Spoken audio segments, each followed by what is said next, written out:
Child growing up, I always holidayed here at Kuratau. It was always my dream to one day build a holiday home here of my own. And a couple of years ago, in just 100 days, I did.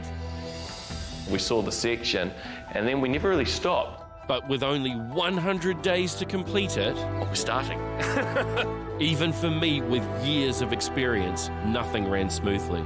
The blockwork is too wide to fit the fireplace. And with plenty of dramas... We're out of cladding. Bloody hell. Just one more thing. But the pain was worth it. Well, we're done, and it's fantastic. Yeah, I'd definitely do this again. I love it. And now I'm going to help my friends Alex and Rachel attempt a massive renovation on a grand scale by gutting their 85-year-old home and adding a second story. I'd like it to stay pretty, obviously colonial. We're going to half destroy this house and take it back to its roots. That's complete open plan living. With a tight budget and only 100 days to build, there is no room for error. Council are telling us we don't have any resource consent, which means there's not going to be any concrete pour because it's like 3:30 on the Friday and this is all meant to happen on Monday. Welcome to the 100-day renovation. Hey, hey, hey, I'm going up straight to the top, walking out with my head up high. Hey, hey, hey, moving on to a brand new place, and now it's here in the blink of an eye. Hey, hey, hey, you can't stop me now, moving fast, going everywhere I wanted to be.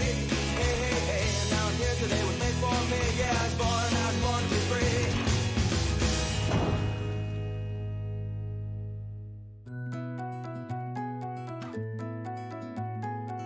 New Zealand has a long tradition of the batch, a holiday home away from home. For many years, I holidayed here at Kuratau at my aunt and uncle's place, and then I decided to build one for my family. But with ever-expanding Auckland, what were holiday homes are becoming residential, and generations of people are taking these tiny homes and turning them into properties of their dreams. And that's exactly what my friends Alex Bringen and Rachel Hart bought 8 years ago on the Hibiscus coast. Originally from Great Britain, they holidayed in New Zealand in 2002 and immediately fell in love with the country, moving to Auckland within 6 months of their first visit. 8 years ago, they moved into their Hibiscus coast home with their 2 children, Max and Macy. Well, the house is so lovely. I mean, it's a 1930s house. It's got all that character. Yeah. I want to keep that character, but we need the space. So we could either build out, or we could build up. And we've talked about other options. We've talked about moving, although it was never really an option. Well, no, because a bigger house where we are, within our immediate vicinity, would be too expensive. Exactly. Yeah. We want to stay where we are, stay in our house. Yeah, because we've got the location and the house is so close to all of it. Exactly. Yeah. I mean, we've been here 8 years now, and it's just the kids are getting bigger, and yeah, schools and sports and all these things that they do. We don't really want to go. Well, no, our whole life's here. Yeah. Something that crosses my mind is: do we stay in the house during a renovation, or do we move out? Which would be the easier option? It might depend how much we actually do. Yeah, that's true. We can't afford a rental, so no, exactly. we've got to stay in the area for school and work, so yeah. OK, I think we're going to have to stay put. Yeah. While it's been on Rachel and Alex's to-do list for a number of years, and now that Max and Macy are teenagers, and with Alex and Rachel's business roles becoming increasingly busy, they need the room more than ever. But until very recently, Rachel had been too sick to even contemplate such a major renovation. I've had a lot of serious health issues. I've had major spine surgeries. I haven't always been able to walk too well the last few years. I've had emergency bowel surgeries that have saved my life, and it's just not something we've been able to consider. So I kind of think, why not? With everything that happens in life, let's just do it. Let's just bite the bullet and do it and get the family home that we want. Currently, the house is a mixture of the original 1930s cottage and an extension completed 20 years ago. The original building sits at the front of the house, where the bedrooms and lounge area are situated, while the newer renovation extends out the back with their open-plan kitchen, dining area and den. The distinct difference between the two parts of the house is something that both Alex and Rachel would like to fix.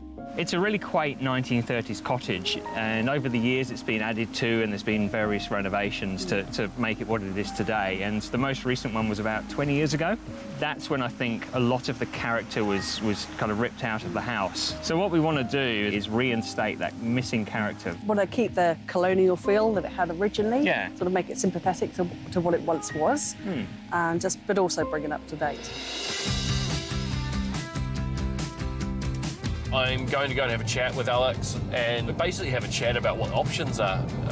The size of the property is not huge, so going out might be possible to a small scale, but I don't think they'd ever achieve all that they actually want. And so I'm picking it's going up as the option. I've had a lot of thoughts. Anything you've thought about? We know that we want to actually add a room upstairs. We're going to do master bedroom for us. Great, yeah. Ensuite. Yep. A decent-sized walk-in wardrobe. Yep. The ensuite. Maybe an office, because at the moment we work in the kitchen or, in the garage. Yeah. Well, if you've got the opportunity, because an office doesn't have to be huge. So if you can find the space for it upstairs, that's a great idea. Yeah, I agree. So you need to find an architect to start drawing up plans, huh? Yeah, that was my question, because I've never done this. But you have. Yeah. So do we find an architect and I think you want to write down exactly what you do and don't want from it. You've got your idea of what you want. You know how you want to do it. You know that you want it to tie in and look right. So you need to take those points to an architect that you like and can work with. Get some ideas, get some prices, how much to do the work. That's a good idea. And that'll give you your start points. There's a simple structure to follow, and the more planning we do, the less surprises there'll be long term, and the more enjoyable this will be for you and the family. Yeah. It's going to be a cinch for them when they get to the architect to start drawing things up, because they've actually sat down and talked. They've lived in the environment for a long time now, really, so I think that's really helped with them firm up what they want out of this added space. They're planned, they're concise, and that part of the process is going to be very smooth and should run quite quickly. And I'm right. Within a few weeks, Alex and Rachel hire an architect, looking to start the renovation during the coming summer. The space for the staircase for the second floor will remove the hall cupboards, part of Max's room and part of the ensuite. And they will also update the main bathroom at the same time. As Alex and Rachel will move upstairs, Macy will move into their room, while Max will have her larger room at the rear of the house. The kitchen, dining area, den and lounge will all remain untouched. With the plans almost finalised, it seems to be running smoothly, but then Alex receives news that will delay any plans. Cool. Well, have a good weekend. See you Monday, yeah? I've just got off the phone to our architect. Originally, he was advised by the council that we wouldn't need resource consent. We'd need building consent, but not resource consent, because the house is on the cusp of the inundation zone, which meant that we probably wouldn't need it. He's just been told, now that we've put in for the building consent, that we do need resource consent. If the geotechnical report comes back saying the land underneath won't support the second story, they will have to radically change their plans. And with Rachel in hospital for spine surgery, it's an added stress Alex could do without. It's a bit of a kick in the teeth because Rachel's really sick, she's in hospital, so the kids are worried, I'm worried. Could kind of do without this at this time. And all of a sudden, you're thinking, oh, is the project even going to happen? Can we even be bothered with it right now because of everything else that's going on? I guess try and be positive and look to the future, but right now, it's just really tough. Company director Alex and food blogger Rachel want to create their dream home by adding a second story to their 1930s Hibiscus Coast house. But they've been told that the ground underneath the house may not be strong enough, and they will need a geotechnical report to know for sure. With Rachel seriously ill, the news has come at the worst time. Rachel's really sick, she's in hospital, so the kids are worried, I'm worried. Could kind of do without this at this time. And all of a sudden, you're thinking, oh, is the project even going to happen? Can we even be bothered with it right now because of everything else that's going on? But try and be positive and look to the future, but right now, it's just really tough. With the renovation hanging in the balance, Alex and I meet to discuss their options. We have this. It looks really good. I really like it because we're still going to have that Emperor cowl of yours, which I think is a really cool feature. Yeah, it's really nice. Out the front, it's nice. That was really important to us. We wanted it to look as much as possible like it's always been there. Nice. So then when we look at the floor plan, because that actually starts to tell us the whole story. You can see where the stairwell is from downstairs. So we lose some cupboards and space like that, but we will gain some back underneath that stairwell. Sure. So upstairs, master bedroom, so a nice sized room. We've got the office at the front, which is what we wanted for H. It's bigger now. Yeah. Because you've extended it down. Yeah. Yep.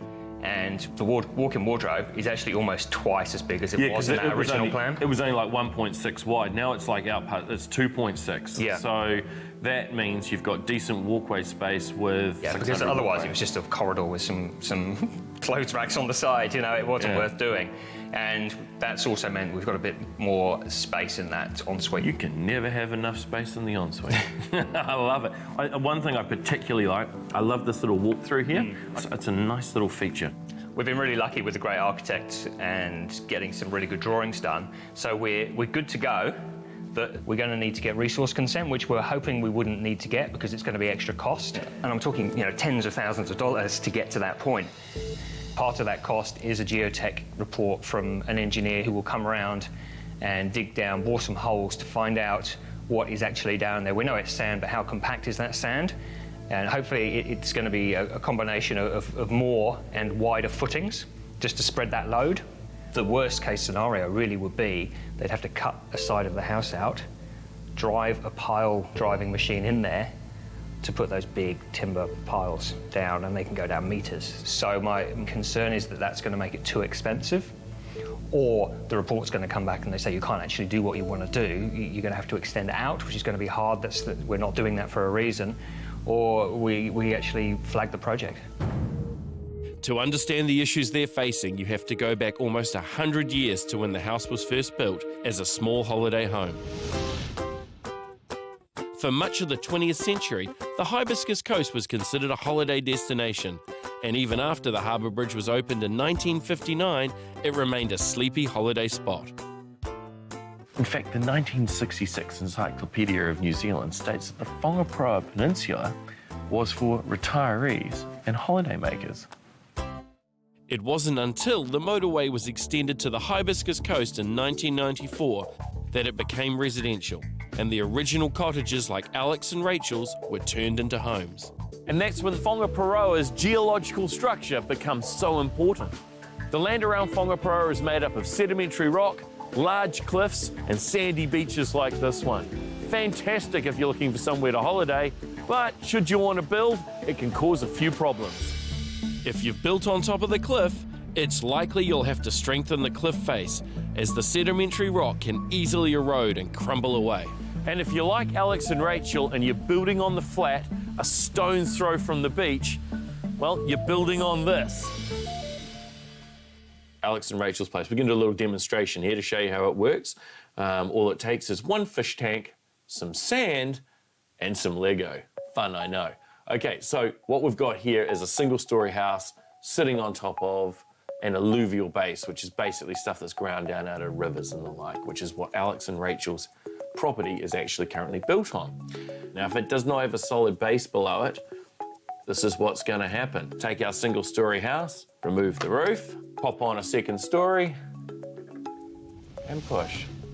And it settles down into the ground. So the big problem really is that should the geotech report come back and say there's not a solid base underneath the house, which, to be honest, I'm expecting they're going to, we're going to have a problem-solving issue.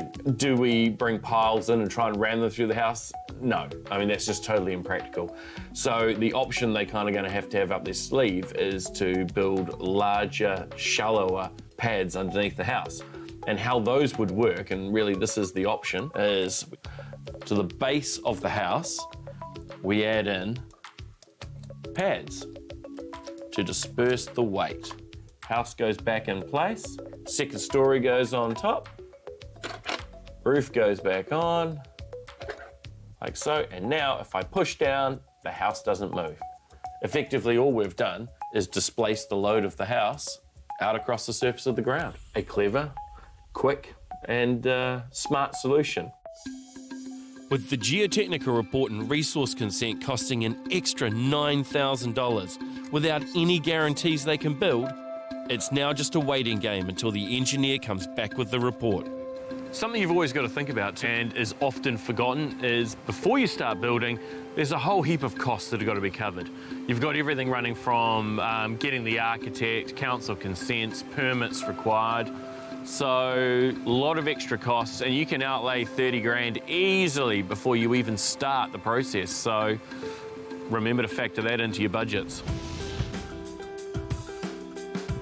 3 weeks later, the geotechnical report is back, and Alex asked friend and builder Kelsey to come along to hear the verdict. With Rachel at home but still seriously ill, Alex hopes it's good news. We've got the hills around us, so the biggest risk with an area that's so flat is that we're building on alluvium or something that's not suitable. For this house, luckily, we were able to come in and determine that the soil is usable. It can give us strength. In this case, you weren't able to go deeper and rely on anything for skin friction because you can see it's impossible to get in there. So we changed the foundations to suit that. We went wider and bigger. The great news is the geotech report has come back as a pass, which is fantastic. It means that whatever's underneath the house is strong enough to support us essentially putting a second house on top of our house. It means we can actually go ahead with the project. Rachel's on the mend, so it's just good news all around, really.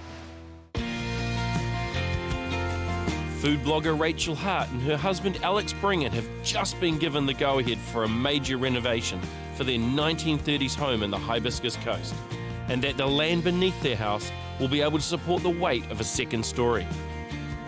For Rachel, who has spent the last 3 months recovering from a number of surgeries, it's great news to start the summer with. Health-wise, been to hell and back and spent a lot of time in hospital, so this is fantastic. We're now able to go ahead and apply for resource consent, which is brilliant, and it's like, oh, finally, sort of weight off my shoulders. Good news. The finalised plans for the house start with the foundations, with 17 concrete and steel footings to be added. Because of the weakened soil underneath, they will have to be shallow and wide to help spread the weight of the second story, with steel framing then added within the walls of the current house. On top of this, steel beams will be welded to the frame to carry the weight of the second floor. Storage is always a big consideration. The new staircase to get to upstairs takes out a chunk of Max's old bedroom, and it also removes some of the storage in the area. Not to worry though, because underneath the new staircase is going to be plenty of new storage.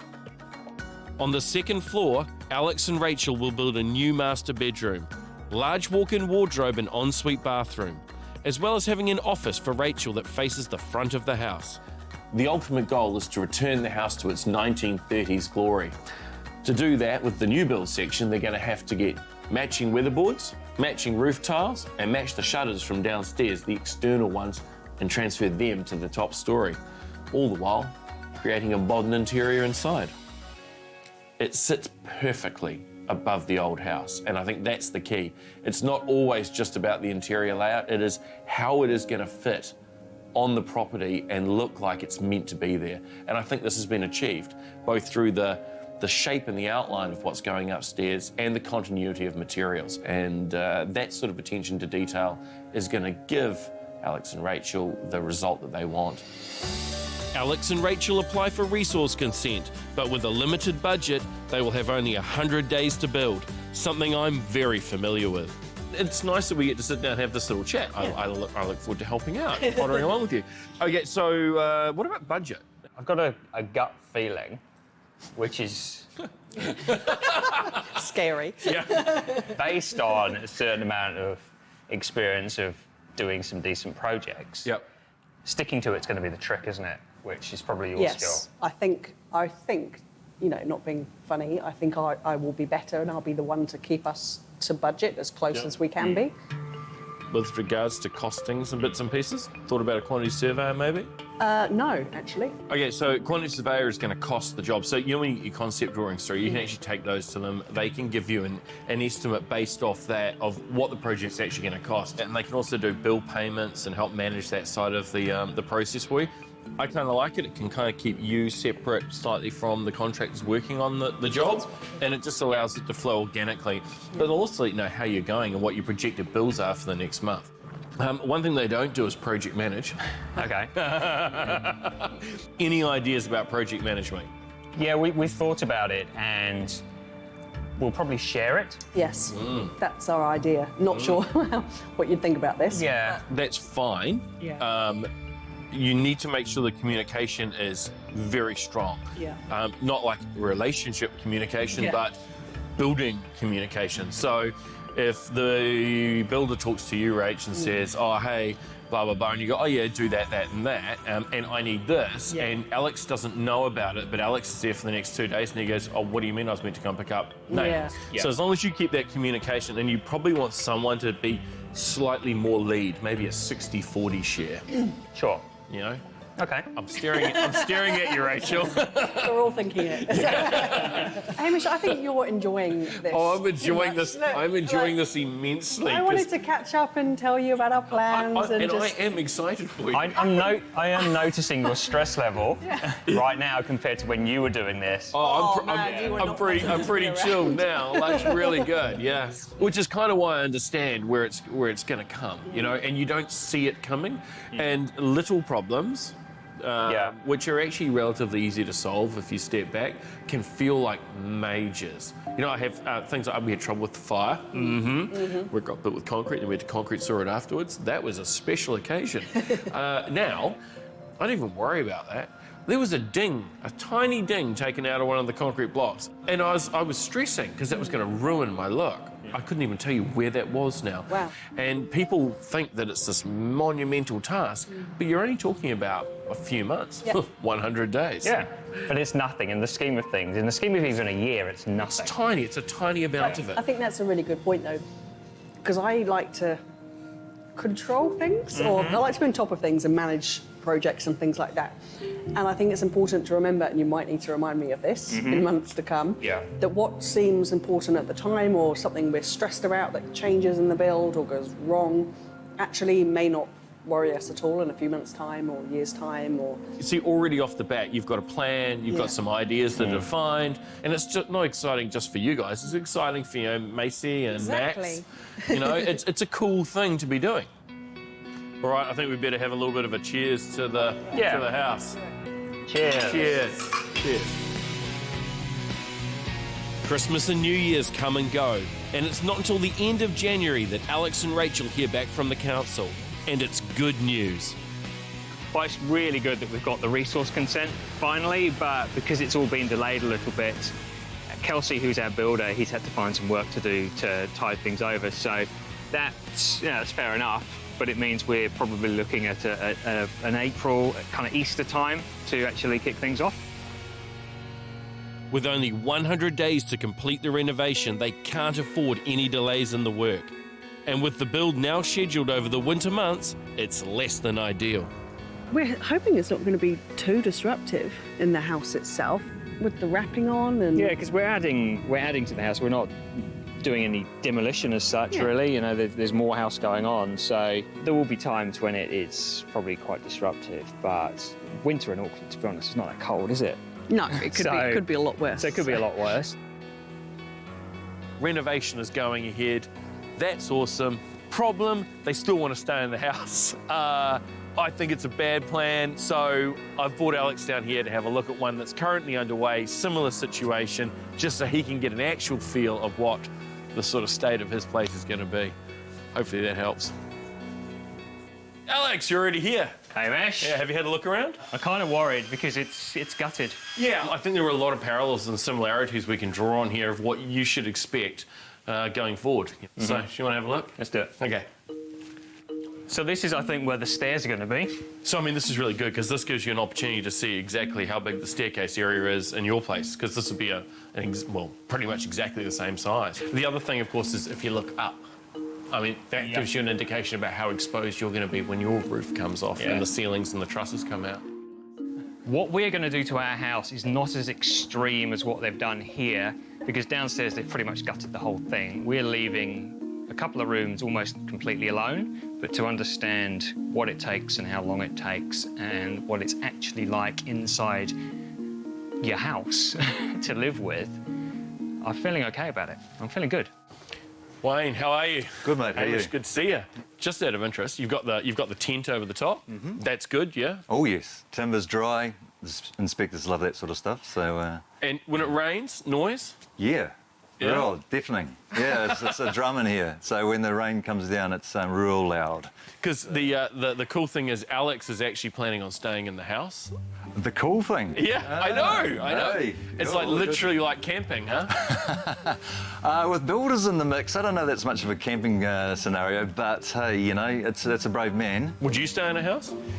If I could avoid it, no.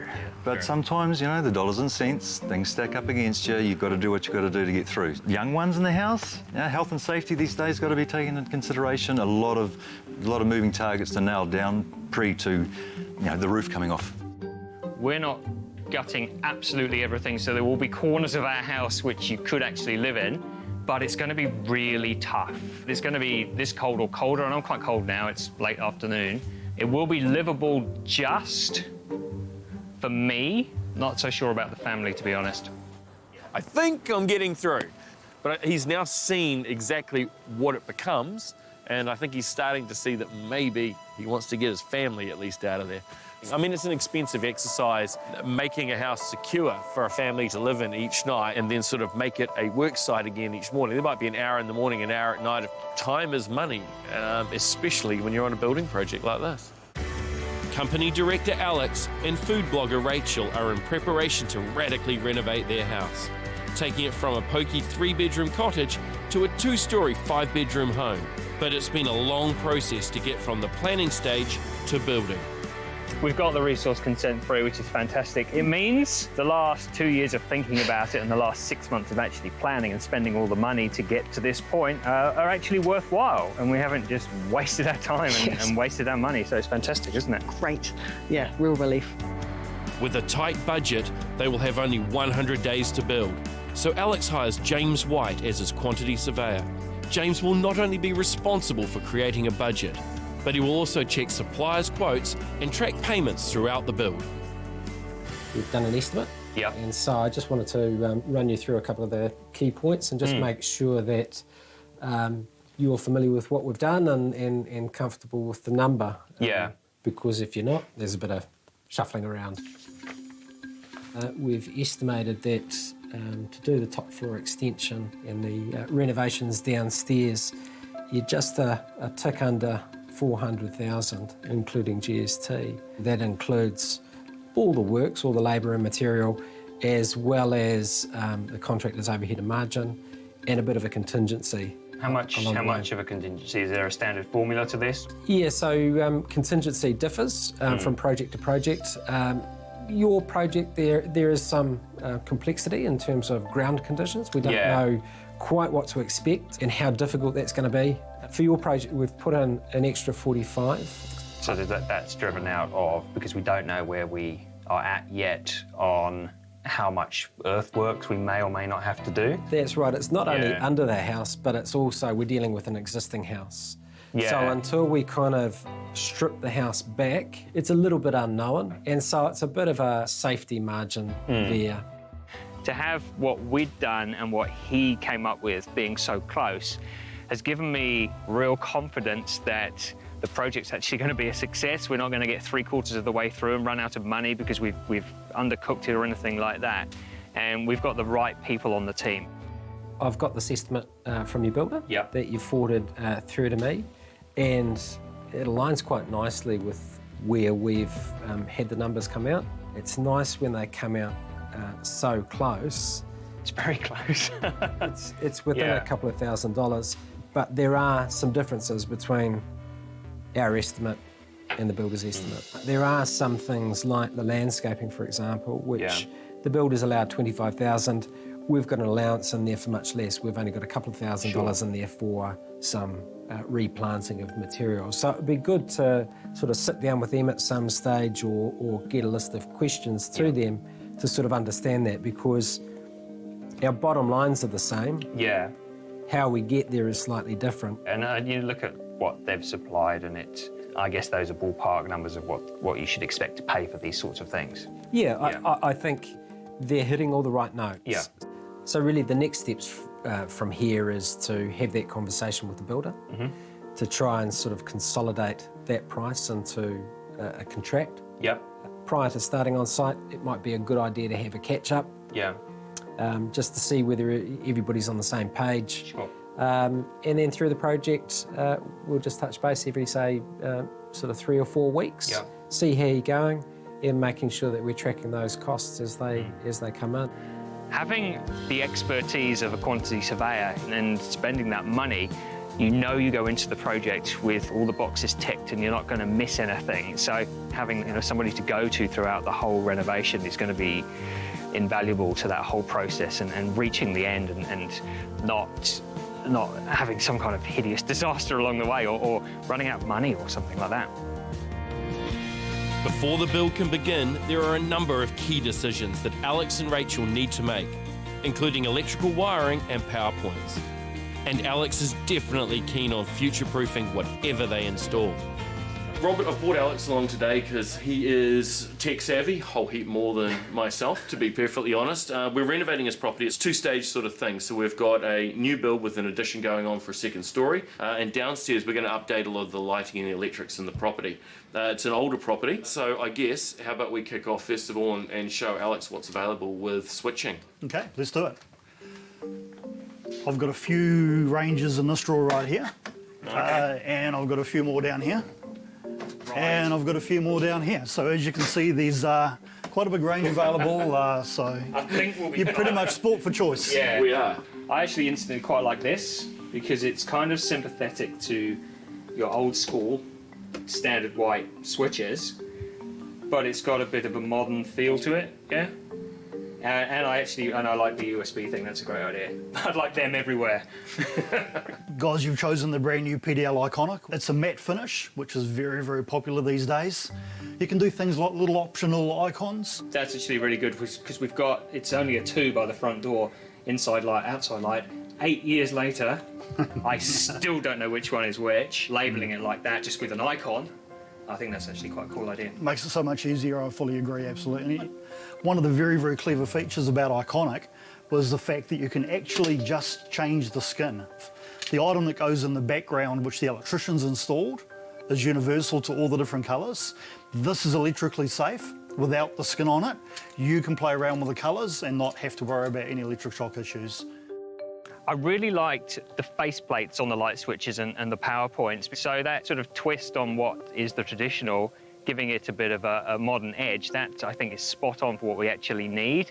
There's a certain amount of switch gear in existing places because there are pieces of the house that we're not completely demoing, but there's a whole chunk of new going in as well. So it's trying to marry up that old existing with the new and be able to control all of that in a different way, an app on your phone, however it's done. But to what extent you can do what, I don't know yet. So we've got two different systems that we should really look at here. So with the Iconic, we offer some Bluetooth connectivity with some switches, and this will give us not only switching and dimming via that little mechanism, but we can also connect to that through a smartphone or a tablet directly. So it's basically point to point. Now, the next step is a wireless automation solution we have. It's called Nero. So what Nero does is standard light switch on the wall. Electrician installs that little control unit there. That speaks wirelessly back to a hub, which is on your internet, and then you've got full control through your smartphone or your tablet. We do a range of these. They can do blinds, they can do garage doors, pretty much anything. Can I have a look at the app, just to have a look at how it works? Yeah, for sure can, absolutely. Yeah, it's real simple, I'll show you. So you see you've got a lamp on, a kitchen downlight on, temperature and stuff like that. Yep. Flick the lamp switch. That's so cool. Turn it back on, Alex, quick. That's sensational. You could spend hours. Well, you could. Yeah. I'd get lost at switch number 1. Well, it looks like we've found a solution for Alex and Rachel's electrical wiring. And with just 1 week to go, everything is coming together. And James comes out to check the architectural plans against the house itself. We're looking for really the details that occasionally aren't picked up on the plans. Things like skirting boards and trims, ornate panelled doors, timber floors, underfloor heating and those sorts of things, just so that we can incorporate them in the cost estimate. Hamish, I've had a good look around the house this morning with particular attention to this little area down here, adjacent the ensuite. You know, plans versus what's on there, and I've not made any sort of detailed measures. It all looks good, but she's going to throw up a few surprises, no doubt. That's building though, huh? That's building. Well, that's renovating with a sort of 1930s building.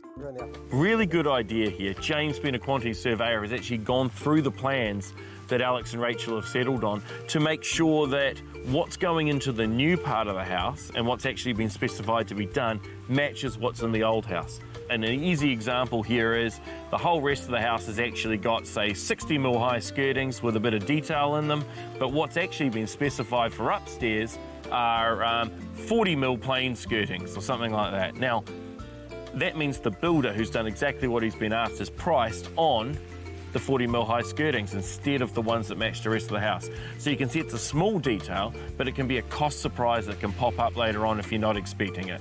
By having this firm base at the beginning, it's not saying the job's going to be smooth sailing, but it should run better, and they've got a good grounding from the beginning to take on the project. For Alex and Rachel, it's been 9 months of red tape and setbacks to renovate their 1930s home and add a second story. But now they're only a few days away from the start. With a limited budget, allowing only 100 days to build, quantity surveyor James White asked to meet myself and builder Kelsey to discuss anything that could potentially delay the renovation. Okay, James, so you like to have these meetings first off. What's the reason for that? I think it's usually a good idea to meet the crew and the important guys on site. Absolutely. I know. I hope I get thrown in the important guy mix. I think the reality is I'm not doing too much, obviously, across it. I'm doing the interior specs and the exterior colours and bits and pieces. I get the fun bit. You get the hard work, Kelsey. Yeah, that's good. So already you guys have had chats about things that may pop up? Yeah, look, we've had a brief chat this morning about some of the tricky bits to the build. We're going under the house. We're digging sort of 17 odd. I like the we. Size. I won't be going under the house. You know, some fairly sizable piles and a good number of them under the house, and then we're popping up upstairs, all the while the client's in the property. So I think these sorts of meetings are key, just to kind of air out any concerns that Kelsey might have, and just advise the client accordingly. Okay, Kelsey, anything popped up that you sort of want to bring up at this point? Not at this stage, no, early days, but it all seems pretty straightforward under there. It's just all sand, so it's easy digging, so it's not too much of a problem. Just out of interest, I've been wondering, how actually are you going to get underneath the house? We're just going to cut a hole through the deck and we go. Yeah. Oh, so you don't have to go through the floor of the house? No, just through the deck. There's on a the plus. outside. That's a plus. Yeah, and we'll just crawl under there. We've got about 450, about that much to work with.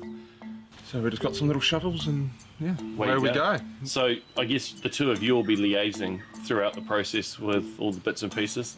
Yeah, I think our job is to really sort of work out the cost estimate and the overall cost, and in consultation with Kelsey, making sure that everything's fair and reasonable, and they're just sort of tracking it along the way. So any issues that are struck often attract additional money, so it's just really having a good, clear line of communication. All right, so I guess that's it. We've caught up, we've had our little meet and chat, and you'll hear from me when we have to pick some tiles and some plumbing fittings. And James, I send you all the costings, don't I? Once we've got exact costings on which toilet and which tile we're using in square metre, so you can update throughout the process. We'll capture that throughout the process once those decisions have been made. Yeah, absolutely. Watch me blow the budget. And day one of the renovation arrives. Are you excited about our renovation starting today? Yeah. I am. Excited, but kind of a little bit scared as well.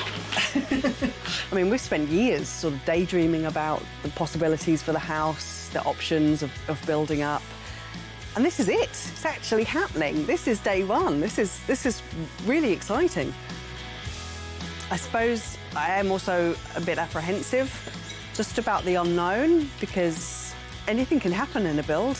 So you know, I'm hopeful we won't have any major issues, but realistic that sometimes things go wrong. So we'll see. Hi, Kelsey. Morning, Rachel. Nice How are you? to see you again. Good to see you. So today's the day. Today's the day. It's all going to happen. I know. So, I'm a bit nervous. oh, yeah. Yeah. That's good. It's good to be nervous. So what's going to happen first? Because I'm not too sure. Okay, so today we're going to start under the house with some foundation work. Okay. So in order to do that, we're going to have to cut a bit of the deck up to get in there. Okay. So we'll probably cut up through here somewhere. Then we'll get in there with some small spades because there's not a lot of room under there to move. So. Oh, yeah. And setting out for where all the piles are going to go. And yeah, we'll work it from there. Kelsey makes quick work of the deck, and he's soon under the house checking the ground and marking up the footings. Oh, race the old bones. Cheers, day one. Cheers. Still Might need something started. stronger than this. So as always happens, and it's the nature of building, Alex is away. Yeah, I can't quite believe it. What are the odds? I don't know. We had this sort of day one date scheduled for. That was like a week ago, wasn't it? 2 Yeah, weeks a ago. while now, Yeah. and then this last minute work trip's come up, other side of the world that he had to go to. Yeah. Like he had to. Yeah, exactly. But still, it's annoying. I know when he told me, I just wanted to laugh out loud and go, It's- that's just how it is. Yeah. But you're competent, so you can deal with it. You know what's happening. Thanks. And I think this is where the planning kicks in. You see, you guys have been thinking about this for a while. You've got good planning. The weather is holding at the moment. So, yeah, I think it's okay that he's away.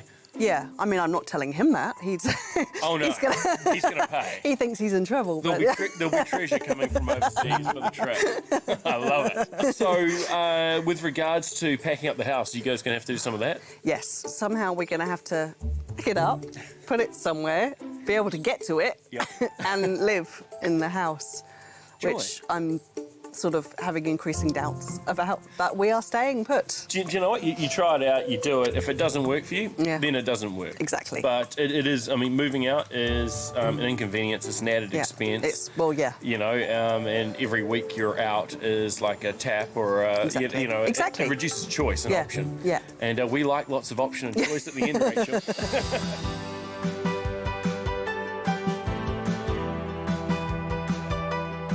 To be fair, I'm pretty happy not to be underneath the house at the moment.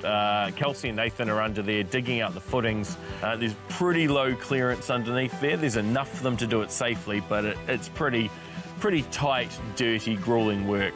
Alex is away. That's left Rachel in charge of the house. She's more than competent.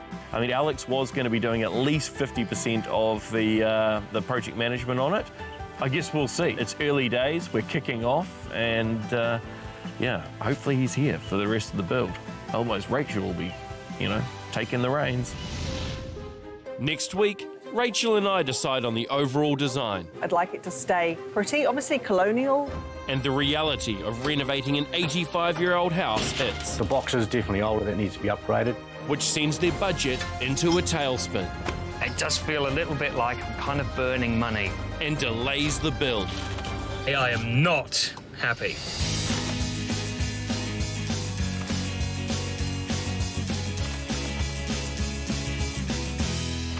Hey, hey, hey, I'm going up straight to the top, walking out with my head up high. Hey, hey, hey, moving on to a brand new place, and now it's here in the blink of an eye. Hey, hey, hey, you can't stop me now, moving fast, going everywhere I wanted to be. Hey, hey, hey, and now I'm here today was made for me. Yeah, I was born to be free.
As a child growing up, I always holidayed here at Kuratau.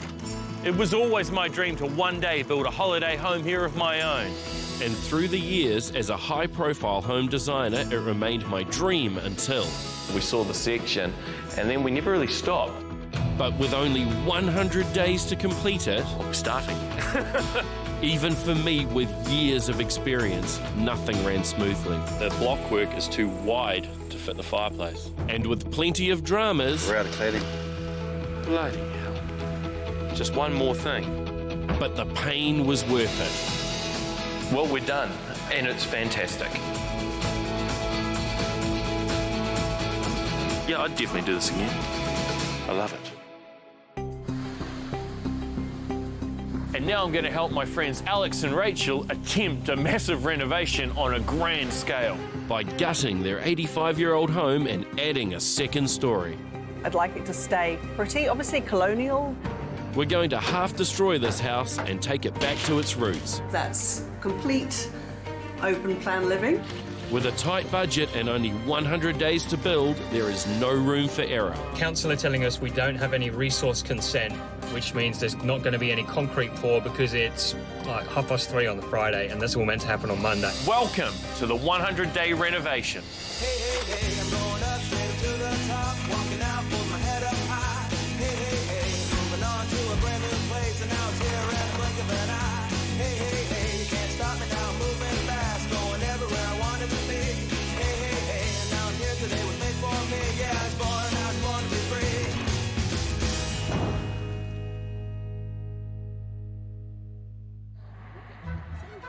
16 years ago, Alex Bringen and Rachel Hart made New Zealand their home, first settling in Devonport, Auckland. 8 years ago, they moved with their 2 children, Max and Macy, to the Hibiscus Coast.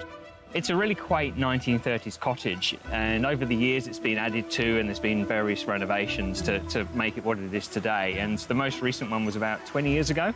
That's when I think a lot of the character was kind of ripped out of the house. So what we want to do is reinstate that missing character. Yes, exactly. Want to keep the colonial feel that it had originally. Yeah. Sort of make it sympathetic to what it once was, and but also bring it up to date.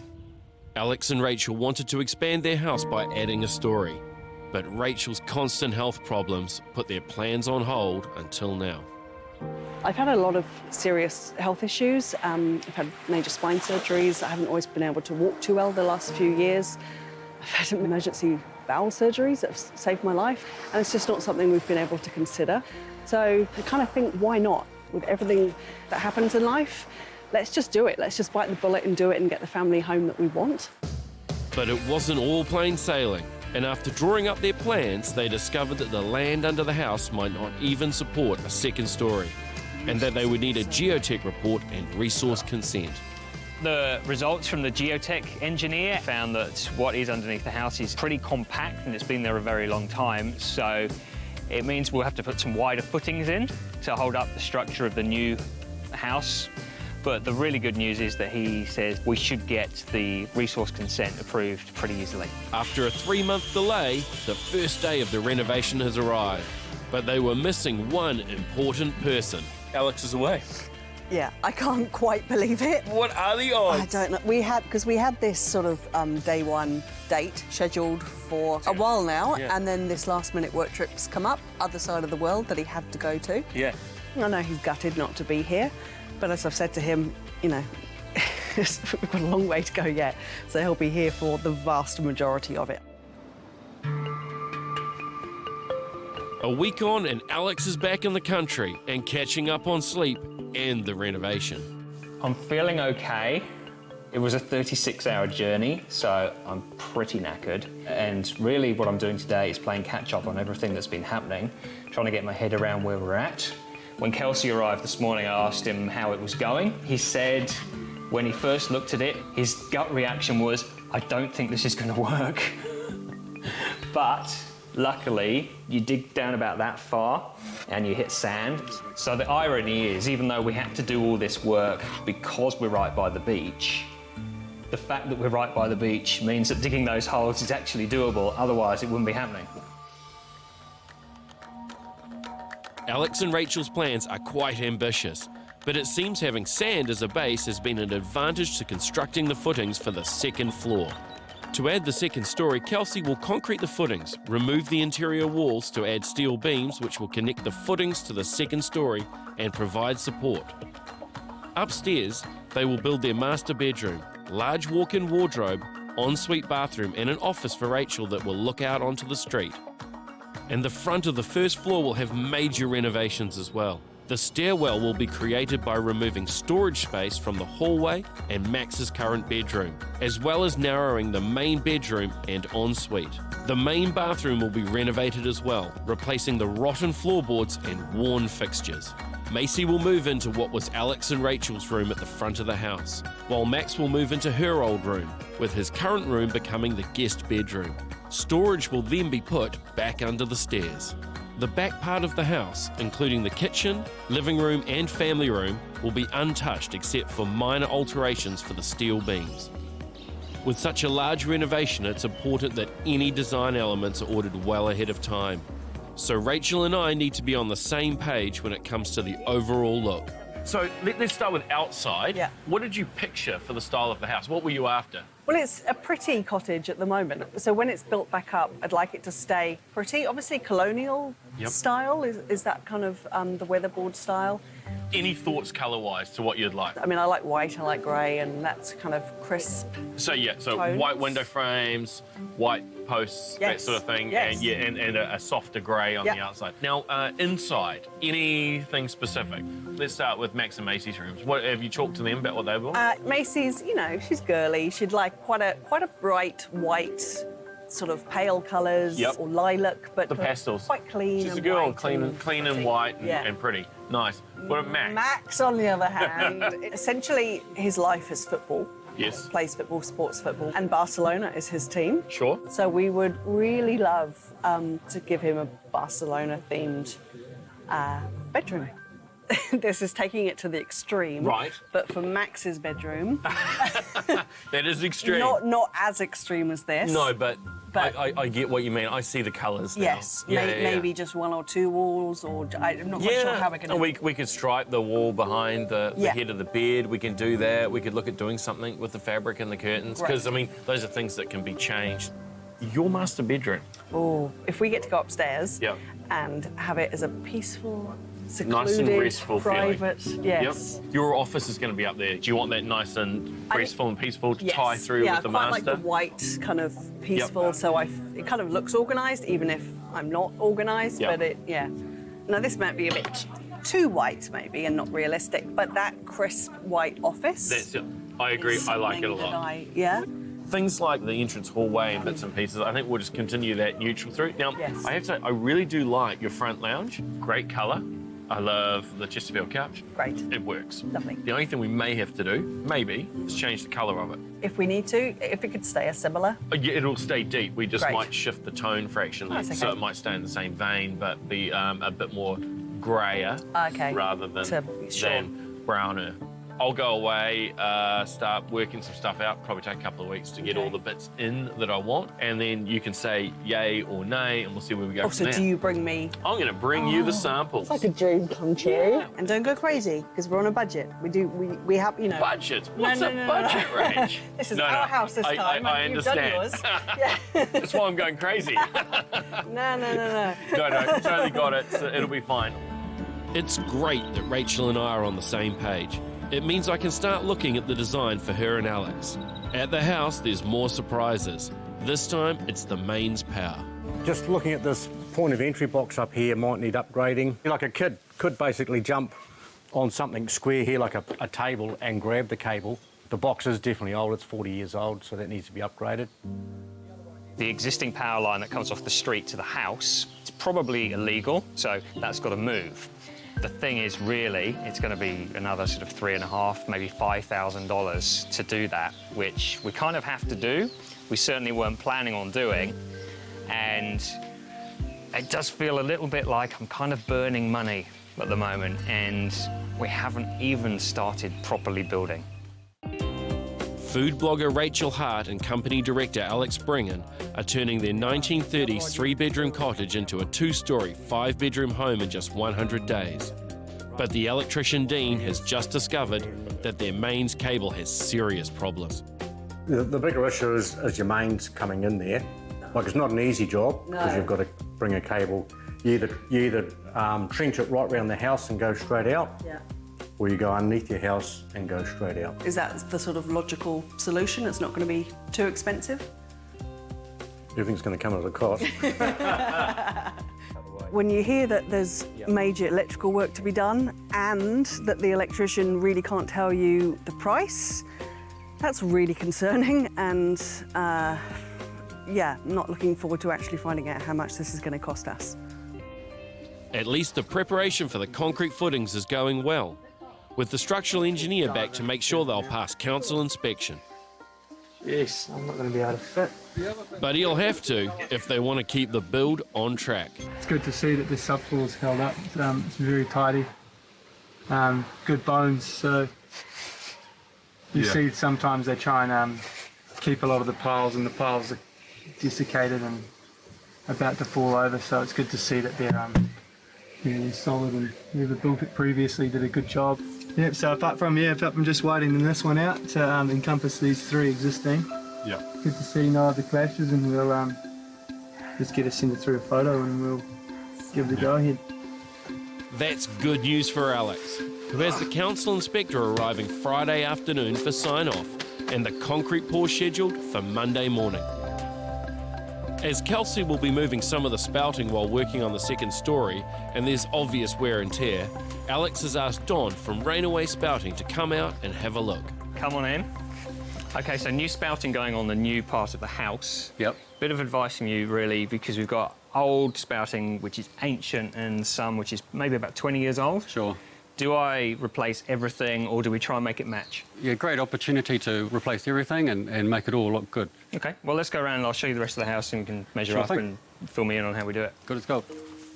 So this is what we're replacing, which is your standard plastic, and you can see just the joins there, it leaks. Yes. Is it like for like that we're doing? Because I want to try and go back to the look of the house, which is a bit colonial, you know? Okay, probably what you're best to do is to replace it with something like this, which is colour coat steel. Metal?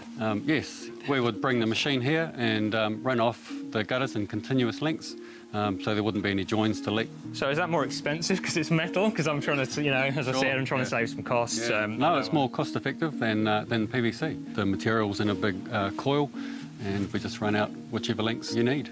What about this? What's this for? Gutter foam. You've got lots of trees here, so there's space underneath here for the water. The leaves will blow off in the wind and keeps the gutters clean. This is what I thought we'd do. Put everything on new, which matches. It's going to be continuous spouting, so it's going to be really smart. It's going to be watertight, so it's not going to leak like it does right now, and it's going to look the business. So that process is underway now, and Hamish is choosing the colour to make sure that that fits in with all these other colour schemes. John will be back when we're ready to remove the spouting for painting, which gives me time to organise the colour schemes for the house.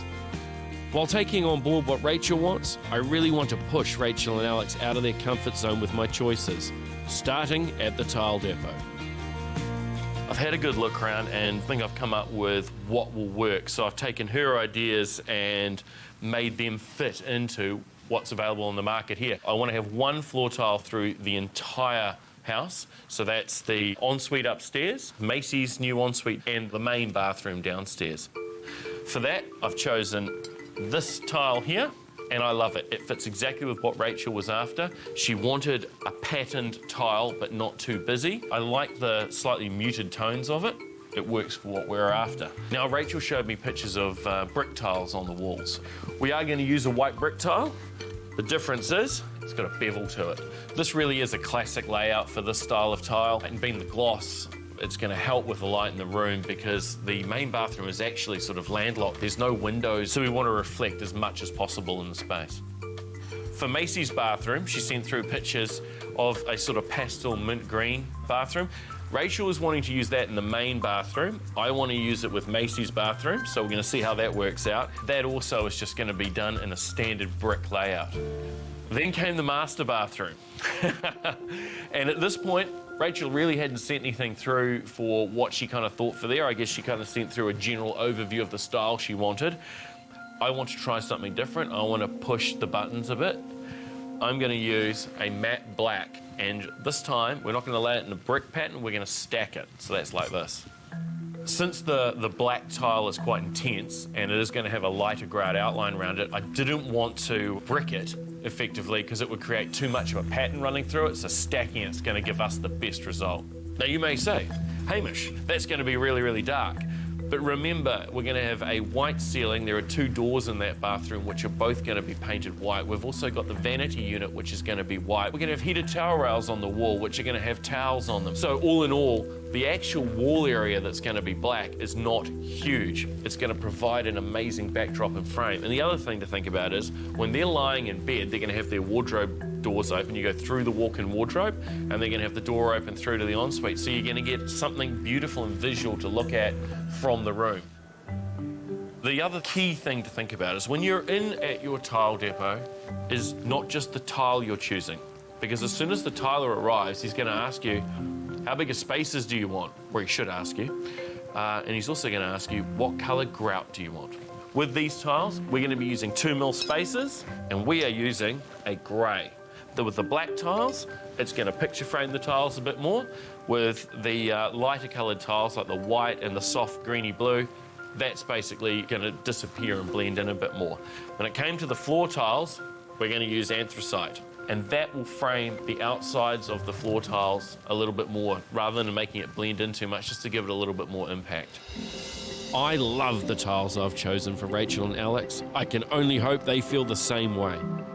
It's Friday afternoon, and at the house, Kelsey is waiting on the council inspector to approve the footings before he can confirm the concrete pour Monday morning.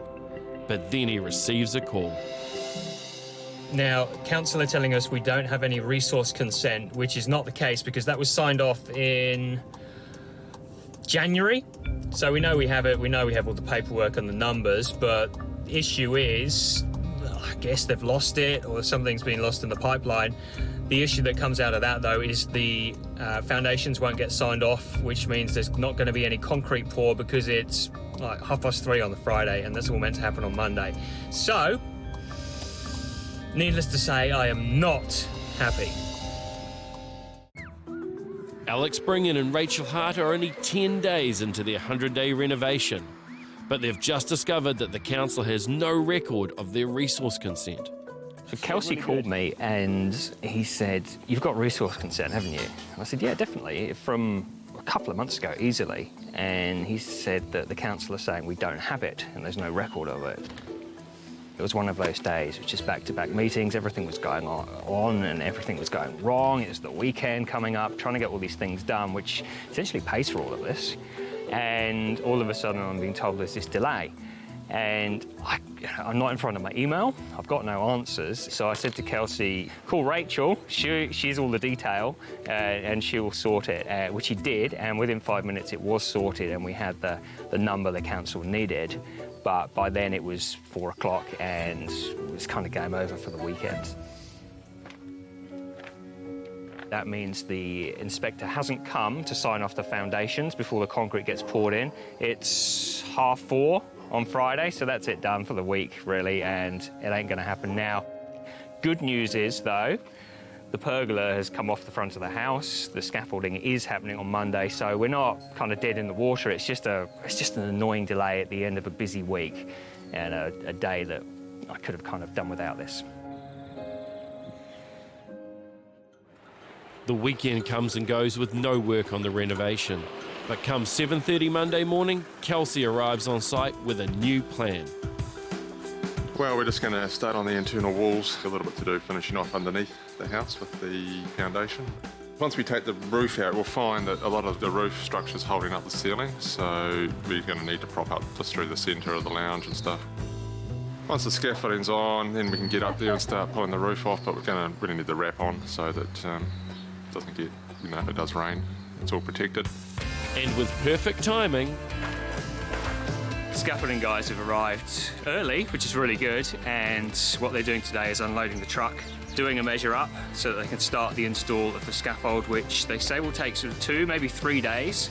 So it's going to be the best part of the week because we've got a public holiday right in the middle of the week as well. So that's all leading into having the wrap on in a week from today. The scaffolders need everything removed from around the sides of the house so they can put up their supports. And that includes Alex's tractor and all of their garden furniture. Which gives me time to head to the paint store. Rachel has been pretty clear on her brief, so I think we already have the right colours. But Nico will definitely give me some expert advice. Interior and exterior colours, I think we should go through that. I'm keen to have a look at what you guys do in the store to help people out. So this is where I'm at so far. Exterior colour scheme. What colours do you have? Scarpa flow. Front door frame, and also it's got fixed upstairs and some swinging shutters downstairs. Exterior ones are going to be in Scarpa flow. Weatherboard, quarter stack. Nice. And good old double alabaster for our window frames. Yeah, cool. It's a classic, but it works with everything. And of course, because it's on the exterior of the window frames, I like to tie it through to the interior of the window frames because it's timber joinery, and that'll work well with our interior colours as well. Have you got any tools to sort of show me how it could look? Yeah, sure. So I was actually going to show that to you.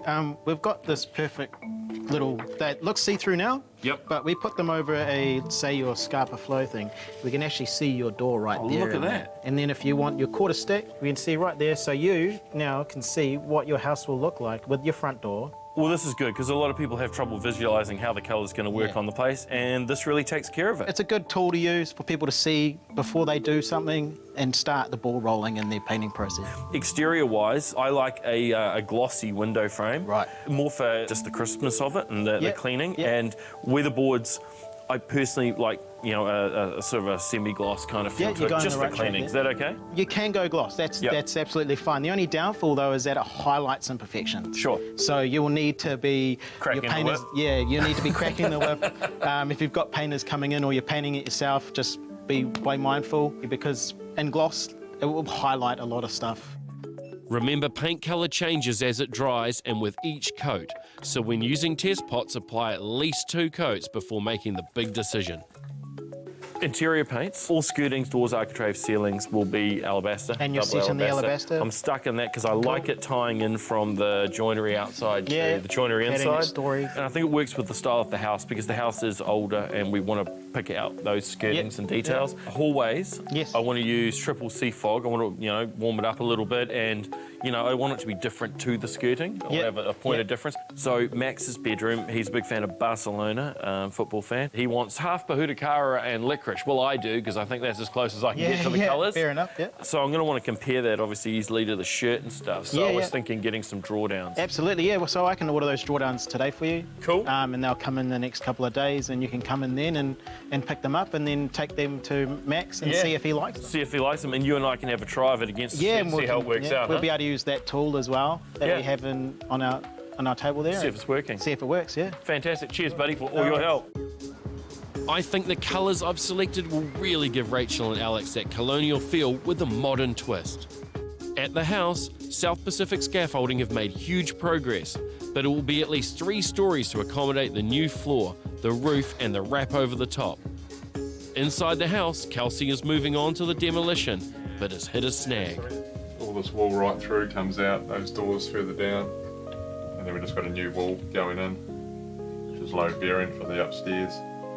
So yeah, we kind of need all this stuff out of these wardrobes. Things into here.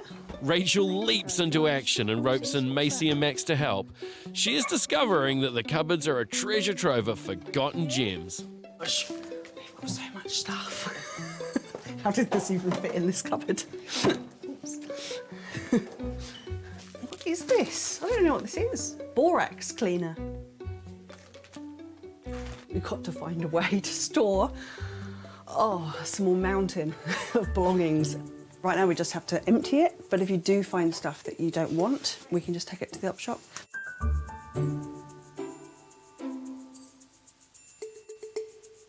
Oh, God. God. We have so much stuff. Might even see if my parents, who live not too far away, can store some things in their garage, because I think very quickly the house is going to be overrun with boxes, and of course we're living here the whole time. I hate packing, even to go on a holiday, like if we were going somewhere really nice that I was excited for. Absolutely hate packing, can't stand it. Normally Alex does all the packing. In fact, when we moved here, I think Alex pretty much packed up our old house because I just didn't enjoy it. I do lots of other stuff, and I'm very good at writing lists so that he doesn't forget to do stuff. But no, packing is one thing I do not enjoy at all. While the cupboards are cleaned out, Kelsey wastes no time and moves on to the next job on his list. We're just going to remove the old roof, so the old tiles and the new ones that go on will be held down. They just got like a little nail. So we're just going to go through today and just take as much as we can. Just not right out because there is a bit of wind forecast in the weekend. We don't want it blowing off on its own. And then it's all ready to go for next week. When the shrink wrap goes on, we can pull them all off. Yeah, I guess I wonder exactly how prepared they are for what's about to happen. There's still a lot of stuff in the house and in the areas that are going to be worked on. They have this plan to stay in the house, or at least stay as long as they possibly can. But I think all of a sudden it really gets real, you know, dust opens up, things get messy, and, you know, walls aren't set up the way they're meant to be. So I guess time will tell. It's day 14 of the 100-day renovation on the Hibiscus coast. And South Pacific Scaffolding are back to continue building their tower of steel for the wrap that will protect the house during the coming winter months. Inside the house, Rachel, Max and Macy have finished cleaning out the hallway cupboards and all the wardrobes. And now it's just a matter of removing the animals from under Kelsey's feet. Today, last day of the school holidays, I've got 4 kids, 3 pets, 2 builders, at least half a dozen men up on scaffolding poles. I've lost count. No husband. He's at work earning money to pay for this. And it's full on. I normally really like the school holidays, just hanging out, having some quality kid time. It's a little bit different this time round. Rachel and the kids escape the house, leaving Kelsey and Nathan to demolish the hallway and part of Max's room without interruption. The skip fills up quickly, which means it's time for a friendly visit from Jeff. The weight of this bin, this is 9 cubic metres. The limit you're allowed is 1.6 tonnes. So I can tell already by what's in the contents of the bin, we're going to be way under, and most people are. We're golden, we're good to go. We'll see you guys in about 40 minutes. This is my little helper. She comes with me. The name's Jessie. Little 8-year-old chihuahua. With a new skip on its way, there's a break in demolition and a perfect opportunity for Kelsey's apprentice Nathan to prepare the brackets that will be attached to the steel beams above and concreted onto the footings below. We're doing these out here first, so then when we get in there, they're already ready to go.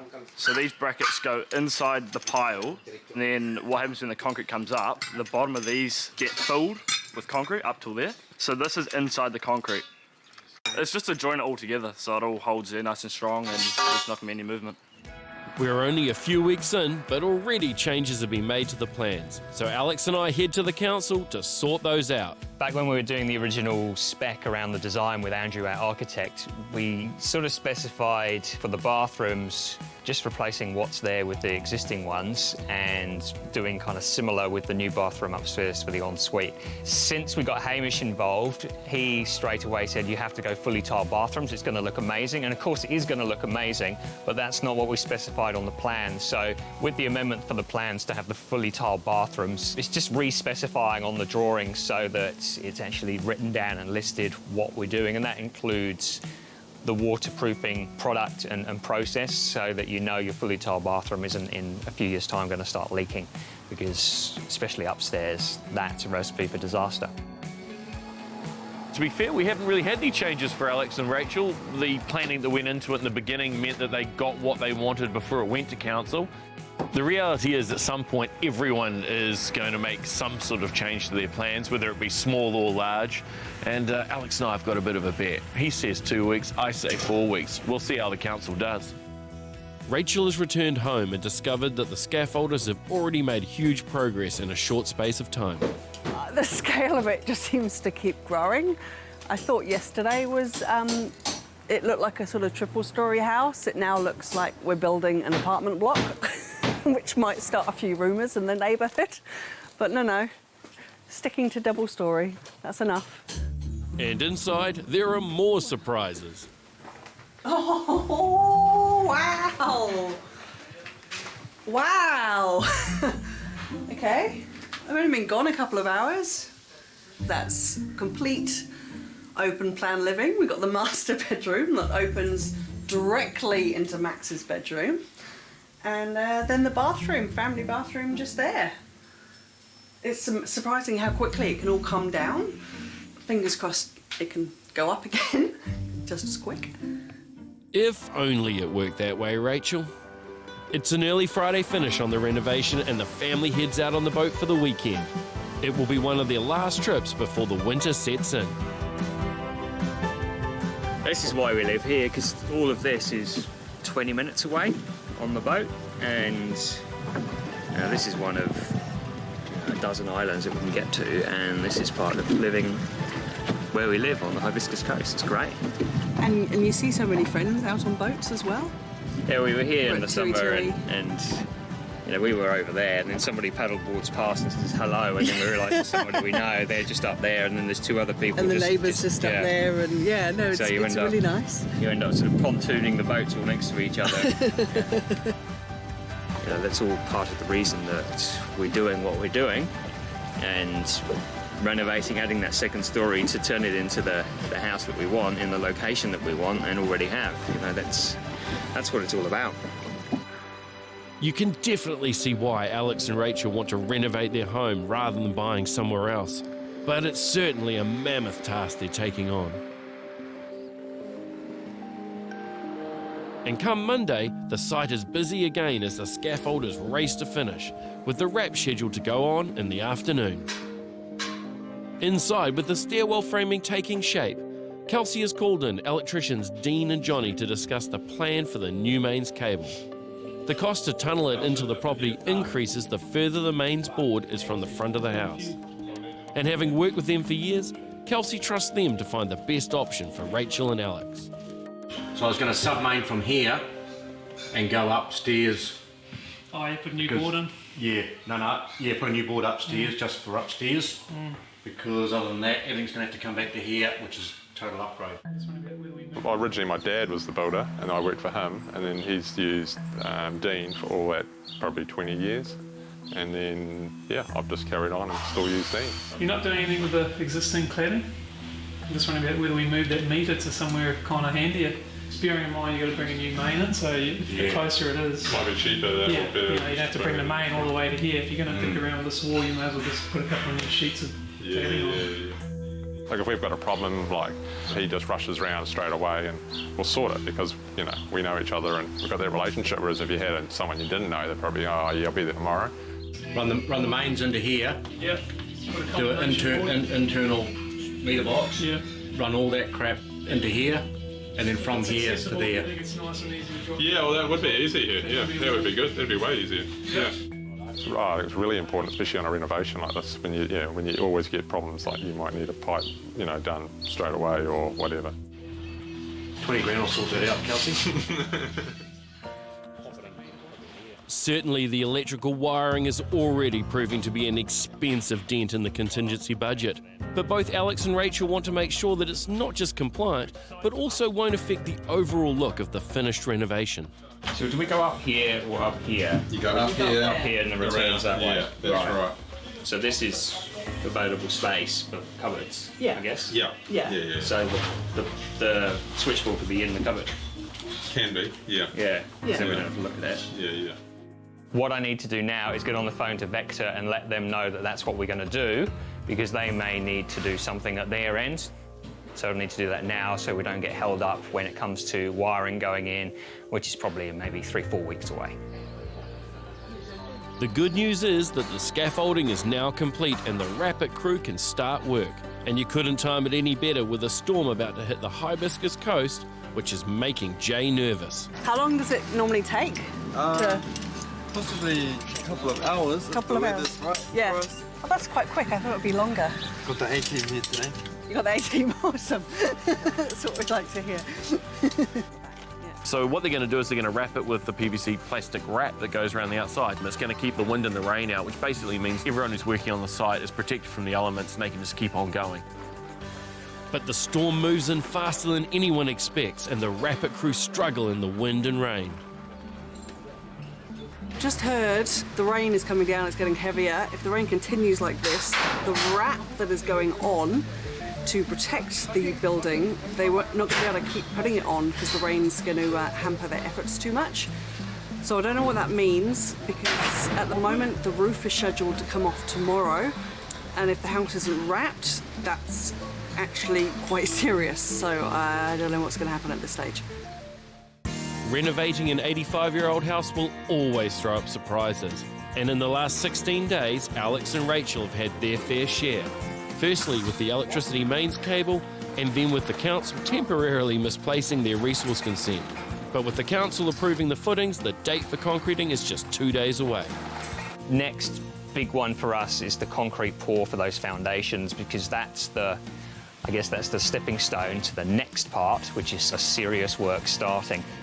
With the weather improving, the rapid crew work on finishing the house as quickly as possible. And downstairs, Kelsey continues with the demolition. This time, Rachel is one step ahead of him. We have managed to get hold of a load of moving boxes, so we've packed up all of the stuff properly that came out of our cupboards, and that's gone into the garage for now. And things are really, really underway. And even Dean has a list of jobs for Rachel.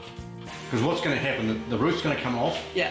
We've got all sorts of old wiring up there that's 30 years old that can't be covered up and junctioned under a floor, because you'll never get to it again. Because we'll never get to it, okay. Yeah. So that you might physically have to go to the shop, because what we might need through here is a piece of wood all the way through. Yeah.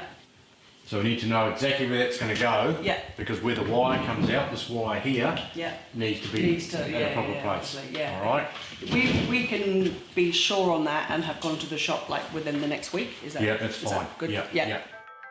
It looks like Rachel and I will need to finalise the lights soon, as the wrap is now complete and Kelsey begins to remove the roof. But it doesn't take long for this old cottage to throw up another surprise. All right. Holy shit, look how much of it is in there. Yeah, it's a field, mate. It's ruapehu in there. Ruapehu in the summer.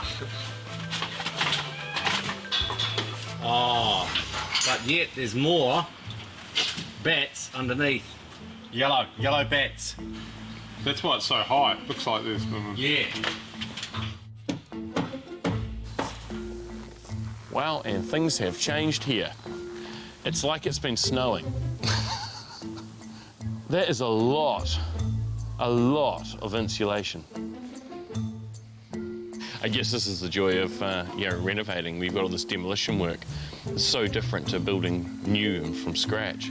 There's stuff you've got to look after. There's lots more hazards, nails, things to trip on. All this insulation's got to go.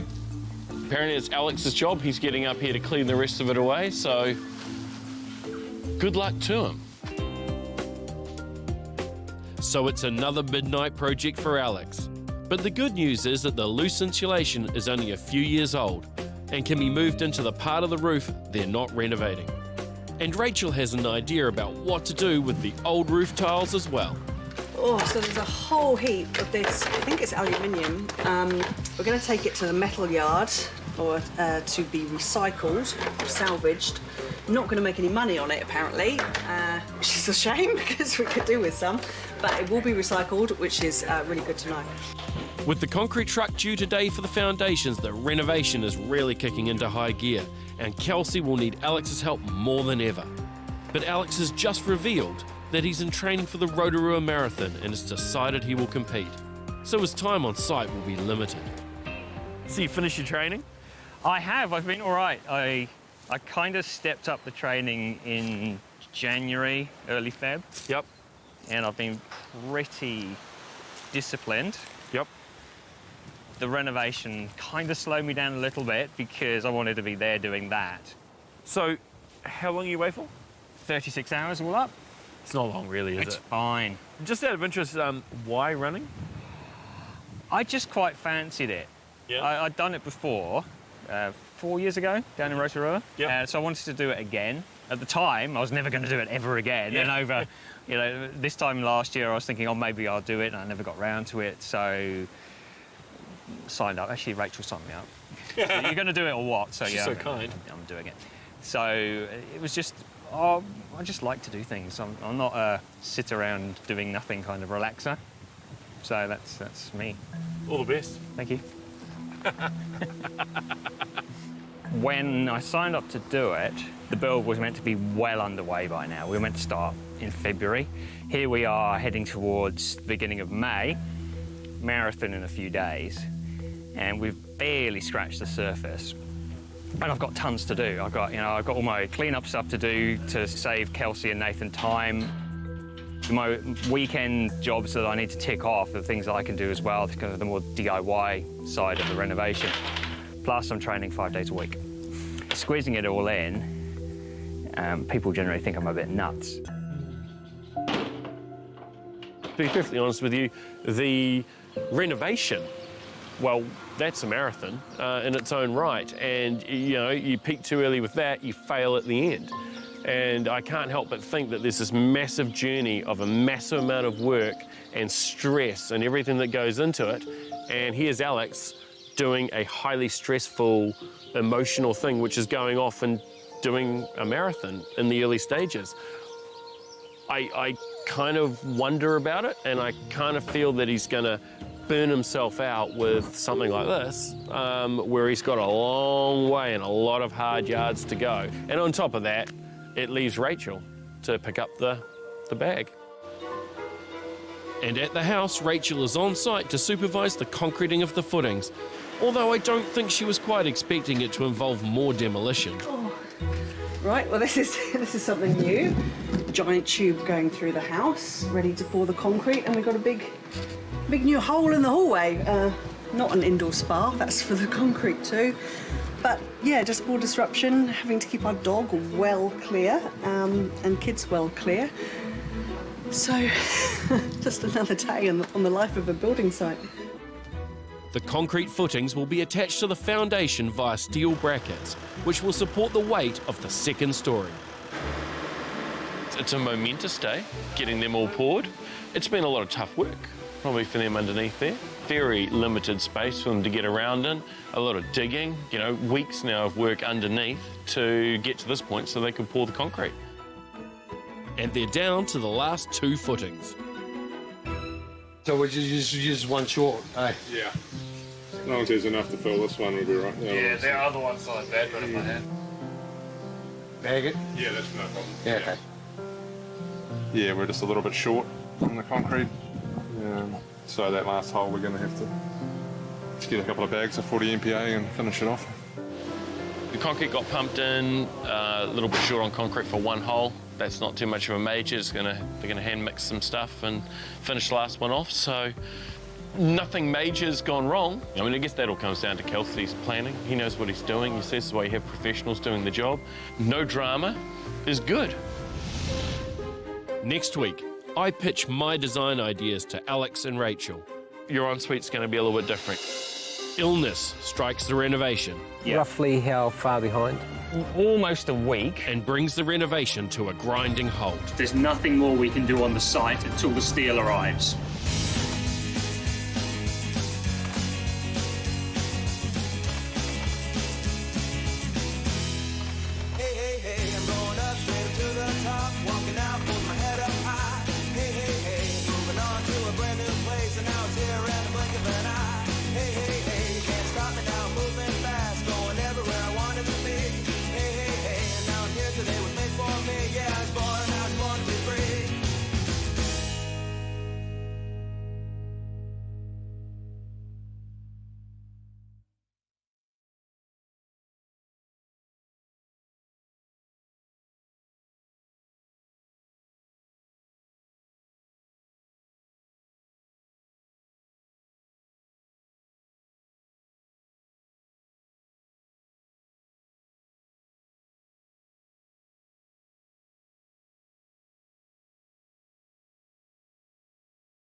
As a home designer for the past 15 years, I've worked on many massive projects, both for television and for the residential and private market. In 2015, I decided to put my money where my mouth was and build a holiday home that we call a batch for my family. But with only 100 days to complete it, the blockwork is too wide to fit the fireplace. And with plenty of dramas, we're out of cladding. Bloody hell. Just one more thing. But the pain was worth it. Well, we're done, and it's fantastic. Yeah, I'd definitely do this again. I love it. And now I'm going to help my friends Alex and Rachel attempt a massive renovation on a grand scale. By gutting their 85-year-old home and adding a second story. I'd like it to stay pretty, obviously colonial. We're going to half destroy this house and take it back to its roots. That's complete open plan living. With a tight budget and only 100 days to build, this red one's will split and breaking that's down. what it's like inside there. There is no room for error. We're going to be at least another 4 weeks away from actually having our windows. But will the pressure be too much? 20 minutes, she went from fine to really sick. Welcome to the 100-day renovation. Hey, hey, hey, I'm going up straight up to the top, walking out with my head up high. Hey, hey, hey, moving on to a brand new place, and now it's here in the blink of an eye. Hey, hey, hey, you can't stop me now, moving fast, going everywhere I wanted to be. Hey, hey, hey, and now I'm here today with made for me. Yeah, I was born to be free.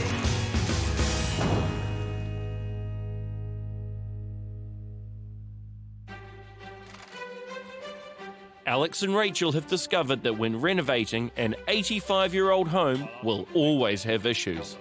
The existing power line that comes off the street to the house, probably illegal, so that's got to move. The thing is, really, it's going to be another sort of $3,500, maybe $5,000. It does feel a little bit like I'm kind of burning money. And with a delay from the council, Kelsey changed his plans and began demolishing downstairs, catching the family off guard. We have so much stuff. Once the cupboards were clear, Kelsey and Nathan began demolition. That's complete open plan living. We've got the master bedroom that opens directly into Max's bedroom. And the scaffolding was added to the exterior. I think if you're just driving past, you would almost think we're building an apartment block, which might start a few rumours in the neighbourhood. And with Rapid protecting the house, Kelsey removed the roof. And the concrete for the footings was finally poured. They will be attached to steel beams to support the second story, which are due in just a few days. With Kelsey both demolishing rooms and finishing off concrete footings, it's important to have Alex on site as a project manager. But he's distracted, training for the upcoming marathon. Time theft, that's what I'm going to call it. Alex is going away and he's going to do a marathon. We're at the early stages of the renovation. At the moment, it seems like it just goes on forever. He's leaving Rachel in charge. She's very thorough, but more's the point, is this the point where someone should be left alone to do it again? Or is it the time that support needs to be there and things need to be nutted out and done together? This is him and it's his reno and it's his world. I just wonder if maybe he should have not done the run. With the renovation now starting to move quickly, Rachel, Alex and I need to settle on a design so that we can order the tiles and lights. Both Alex and Rachel want to restore the house to its original 1930s look, but I have chosen some current colours and patterns and I'm nervous about how they'll react. Okay, so exterior colour of the house, grey, it's soft. It probably errs to a slight greenish tinge rather than a brown or a blue, which we're ending up cold. Now, for the window frames, you and I talked about a sharp white, Crisp right? white. Crisp white. Yeah. We're going to use resine alabaster. Oh, it has a nice. hint of grey, but you Yep. can see the sharpness That's a now. nice contrast. Now you see the colour that's coming through. Alex, you'll be particularly excited at this point. Would that be gloss, full gloss? Full gloss, window frames, soffites, front doors. You and I talked about front doors. Yeah, I'm not sure. So I've gone with a darker grey. I thought that was going to be something. Yes, I think it gives it presence but doesn't glaringly jump out at you. Great. And also I want to do the shutters. How are we feeling? Love it. Happy? Great. Yeah, totally happy. Let's just do it. You know, I'm going to keep the alabaster because we're going to also be tying the alabaster inside as our white inside. Now, I wanted a neutral, so upstairs... It looks the same. Is that Yes. different? No, Okay. no, there's a massive difference. Right, sorry. In the design world. Huge difference. Big difference. Triple C fog I Triple went C with. fog. Thought so. so. This is triple C fog and alabaster. So things like the hallways, and if we end up painting any other walls in the house. Yes. One thought was to do the office all in the white wrap round. Yeah. But your bedroom, if Perhaps we a want bit softer? Yeah, just take the edge off it. Yeah. Yes. Macy's bedroom, she's all white because we are going to do the accents with the Yes. lamps and Yes. the bedding. So I think the hardest bit was Max's room. So you bought a jumper. I did. You jumped online and did that resin colour match That thing. was really useful. Yes. Very useful. Yeah, very easy to so do. I've ordered those colours as drawdowns, which are just A4 cutouts Oh, of great. the paint. It's so funny. You order all these colours and it's like whites and neutrals turn up and greys. And then these turn up on Wow. top. Right, okay. So these are the colours for Max's room. Hudakawa red, celestial blue. Love them. They work? Yeah, really Yeah. like them. Yeah. Now, good times ahead. Oh, yeah. Tiles. Okay. You sent me the great pictures, Rach, Yes. of patterned I like on the tiles. Now, patterned I would tiles. like to have the same tile on the floor in all 3 bathrooms. Okay. I like a little bit of continuity there. Here we go. It's so nervous. You know what I mean? You sit there and allow me to delve into my bag. I'm fine. I know you'll do it fine.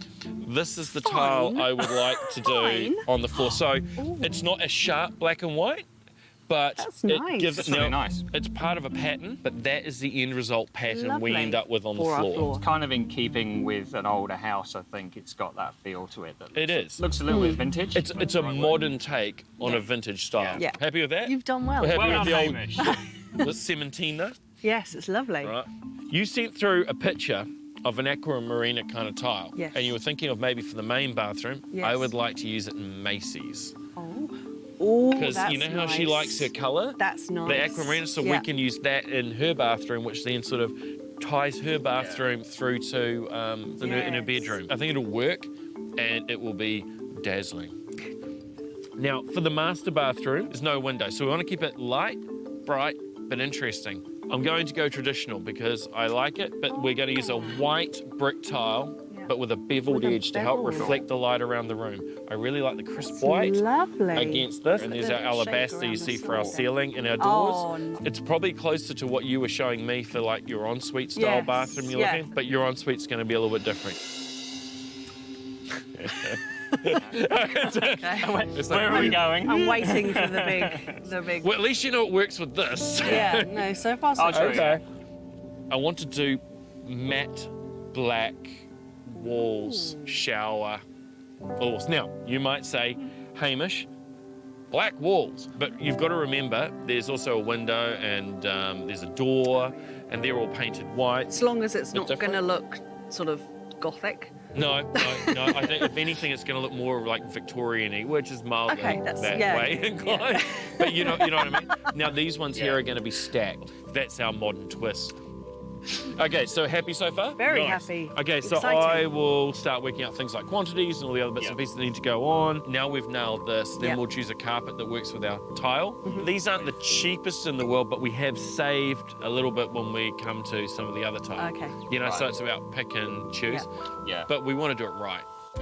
It's a relief knowing we all agree on the overall colour scheme. And with Kelsey and Nathan making great progress, it won't be long before we need all of the supplies.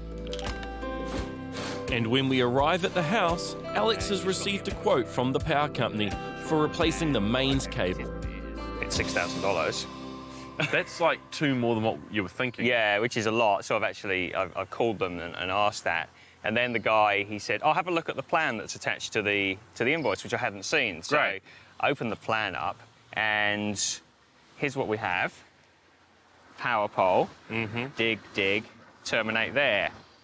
That's the neighbours, not ours. So they've basically quoted for the completely the wrong job. It's a 6 to 8 week lead time on actually getting the work done. Taken them a week now to quote on the wrong job. Alex and Rachel's renovation of their Hibiscus Coast home is proving costly, with the power company quoting $6,000 to replace their unsafe electricity mains cable to the front of their property. But they've also quoted for the wrong house and will need to come out again, which could cause a major delay in the build. So then you've got to dig a trench, of course, from here into the house. Yeah. Which has got to get the power all the way to the fuse board, no doubt. Yeah, and that's basically halfway through the house. Right. Even if I dig the trench myself, it's the wire, the wiring, fuses, all this stuff that needs to happen, so more money. Yeah, it is. Well, I mean, it could be another few $1,000s, even if you dig it yourself.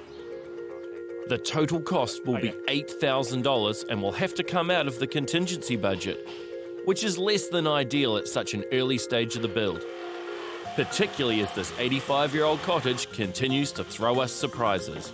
One of the biggest challenges has been just dealing with walls that are out of plumb, places out of level, floors, existing floors are out of level. There's been a couple of walls that we've, when we've pulled them apart, they haven't been built that well, or they're so far out that we've had to replace. And then it's just trying not to do too much damage, to the existing house downstairs, trying to keep everything, we don't want to have to be coming back and fixing stuff up that's unnecessary. While Kelsey shops for timber, Alex heads out on his own shopping trip. The Perspex pergola at the back of the house desperately needs replacing. And of course, Alex wants the latest and high-tech to replace it. All right, so what can we do for you? Well, I sent you those plans, so you've got an idea of what I want. Yep. And I'd just like to fine-tune it now. Yep, we're excited. We've got a couple of great options for us to look at, so let's go outside and have a look. Firstly, we've got two options over here. First one we're looking at is the 200 Super Heavy. Yep. This is designed for a big spanning area, big area. Mm-hmm. Thinking of my space, and you've seen the plans, it actually feels like about that sort of size of space. Would I want to use this particular option, or should I use something else? We're looking at a 200 Super Light here, which is very similar blade. Bonus is it's not such a high detail. Sure. And it's obviously lighter, which is more cost effective. Yeah. Coming through here, if we look at the Super Light and how it operates. Yep. Quick flick of a button and bang, open she goes and in comes the light. Great. And all the way? Yeah. With the remote, we can stop it anywhere we like to really let the sun in. Great. Or carry it open all the way. If you add a rain sensor, she'll automatically close as soon as it starts raining, things like that. Okay. This is definitely the lead runner. Right. From my point of view. Sure. But we do have a second option, which would be the 220 Retract, which is brand new. Okay. So let's go have a look at that, eh? All right. So as you can see, very similar in look. Yep. Bigger spans, but this thing has something special, which is probably the best part about it. Aha! Now that's very cool. I like that. It is cool, it's very cool. Yeah. And here you go, fully open. Nothing in the way, nothing impeding the sunlight, as if it was never here. And this, you could use this in any design or in any limitations. I'm thinking about my place where you've got this sort of angle. Would that work there? Well, this has to be square and parallel. That's probably the only flaw. But other than that, yeah, we can make anything work, really. This is great. I want to look at some colour options, please, so I can choose one of these. No worries, let's go. Well, we all know I'll be picking the colour, Alex. I know we've narrowed it down to the Super Light. This is what you're looking at. Okay, so this is where, this is top. Yep. Sun and rain hits that, so the rain, because it's slightly angled, pours off down through the gully. Yep, and as you can see, each blade will have a lip that will overhang the next piece. Oh, I see, so it slots in. And therefore making it watertight. Yeah, got you. So next steps then, we'll get you to come and do a site visit, do a measure up. Yep. And look at some dates to actually start doing some work. No worries, too easy. I think the new Louvertech will look great in the garden. And I can only hope that Rachel and I will have the same success when choosing the carpet. While it might be some weeks away, choosing and ordering the carpet now means we'll get the design and style that we want. I love carpet. I like it as a surface. It's warm to stand on. Yes. It's comfortable for you. Yeah. It's got sound deadening properties. Yeah. I mean, you can hear how quiet it is in here. Oh, it's lovely. It works really well. and it's quite a Kiwi thing to have the carpet down on the floor. Yeah. You've got timber surfaces through the main living areas, so that works really, really well, but it's going to be nice to have some warm comfort in the hallways, bedrooms, in your front lounge. Yes, 'Cause definitely. and that's that kind of room. It's a snug kind of cosy room. So what I did was I grabbed a whole heap of greys. This one here off the bat, that's looking too green to me. I don't like that No. very much, so that's great. Put it in the no Okay, pile. No, That's too light, yeah? it's too light. That's 'Cause- gonna, yeah. I mean, we've got kids, friends, dog, muddy paws. That's too light. It's out. Oh, Okay, this is looking good. I like this. I quite I like this. that too. What do we got? Let's flip it over. We have Studio Colour Luster. Luster. I like that one. Let's put that up on top there, shall Okay. I like that a lot. we? Too flecky. Yeah, too flecky. It's gone. You see, when you get a selection like this, it's really easy just to look at them because you know what you do and don't like, Yeah. right? That I like. I like this one too. Yeah? I really like this one. Okay, so we're down to 2. Let's put them side by side. Okay. So they kind of overlap a little bit like that. Oh yeah, they're quite, I'm quite going to similar, grab aren't they? the tile. People forget sometimes that bathroom tiles butt up against. I love that you've brought it. I Yes. would never ever have thought to bring the tile. It's why I to have my choose a baby carpet. basket full of treasure. I prefer the one on It the is, left. isn't it? It's this one. Yeah, it's good, and I like it against the timber. I mean, your timber's lighter than this, but it Yes. feels nice with the timber. Yeah. This will work well with your slate at your front entrance. So this is our skirting colour, which sits fine with it all as Oh, well. that's nice. So there's something to think about too is underlays. So there are 2 main types that are used here. It's the Royal. So it's got an 8-star comfort rating. It's 11 millimetres thick. And it's a 105 kilogram underlay. So that's up to you guys for the cost. It's worth spending money on underlay because you can get a lot more Yeah. cost-effective underlays than these. Okay. And you get a lot of bang for your buck for your $10, $15 you can spend extra on your underlay than you kind of get with your carpet. The carpet will really complement the tiles and wall colours, while also suiting Alex and Rachel's hectic lifestyle.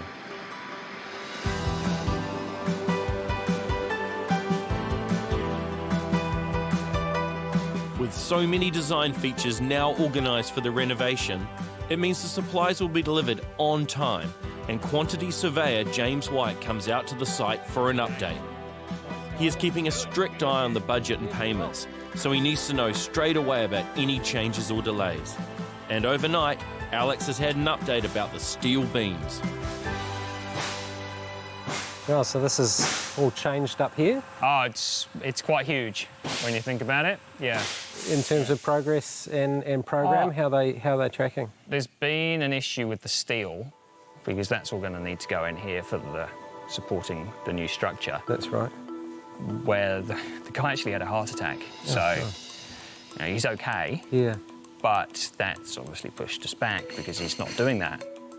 So the builders have given you a program. Yeah. Roughly how far behind are they? We're almost a week, whilst you think, OK, there's a thing not happening right now because the steel should be in or Right. being welded at the moment. What it's actually meant is Kelsey is doing is the internals, which he'd be doing after the steel had gone in. Well, I guess you'd get that benefit from the shrink wrap in doing that, don't Yeah. you? Because it's essentially weather tight. It allows the program sort of factoring different areas at different times if need be. Yeah, 'cause which is great. Yeah, no, without it, and yeah, you'd have an open roof, and what do you do? Alex and Rachel's renovation on the Hibiscus coast has just suffered a major setback, with the steel beams indefinitely delayed. And quantity surveyor James White is on site with Alex and Kelsey to come up with a new plan and stay within budget. Small delay with the steel. Yeah. The guy who's in charge runs that for us has had a heart attack. He's still working on it from home, fortunately. So it's probably put us about a week behind Okay. on that side of things. So you're pretty confident that we'll catch up that time? Yeah, well, that I mean, we've I lost? guess we haven't really lost any time as such because we're still just working, you know, we're doing stuff that's got to be done anyway. I mean, if the steel was coming next week, we might have got in and we'd be up there now Giving it a frantically push. cutting it, you know, and leaving all this stuff, which Yeah. has still got to be done sooner or later, but possibly would have pushed on up there a bit quicker, but Yeah, sure. Okay. But as it is, I mean, in some ways it's almost a better job because everything down here will almost be complete, all tied down, then we're just working our way up. Landscaping is going to happen at some point. All through there. Yeah. Tree gone. Kelsey's making good headway. It's fantastic that we've got the scaffold and the shrink wrap up there, because it's allowed him to sort of invert that program when the steel didn't turn up for frankly, really unfortunate circumstances. Budget's looking good, progress is looking good. Look forward to coming back next month. With no set date for installing the beams, it's only a matter of time before Kelsey runs out of work.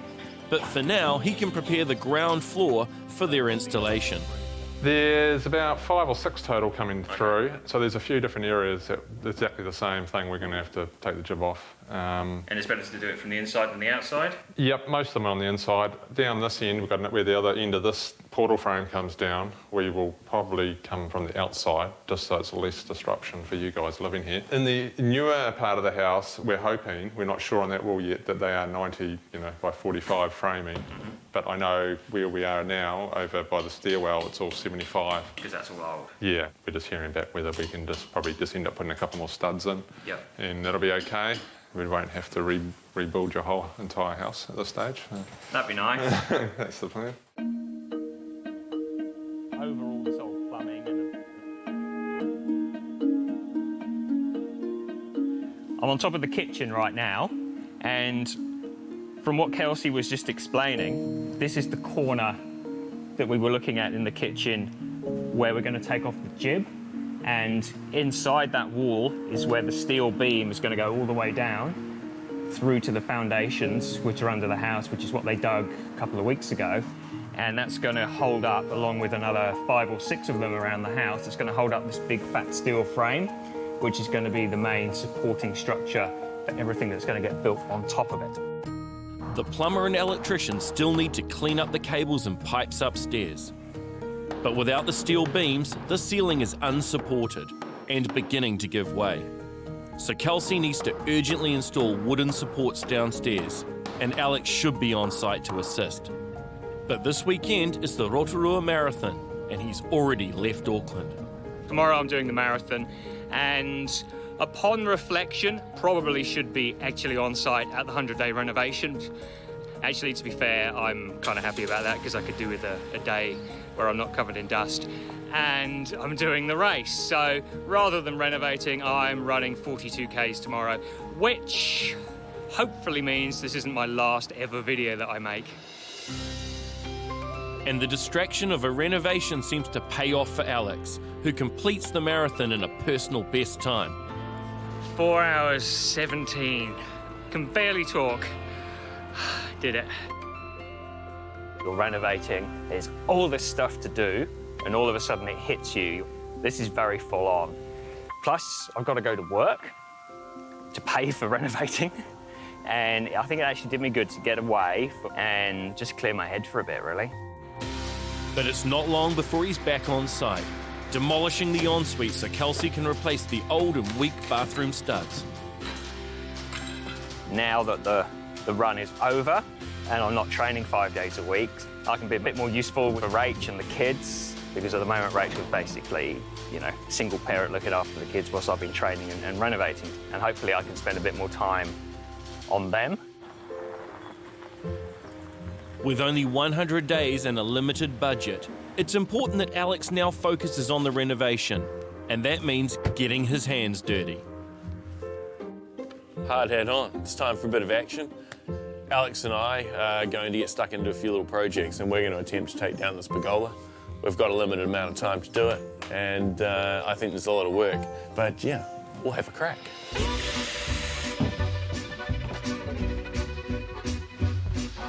Start this corner and just work our way down.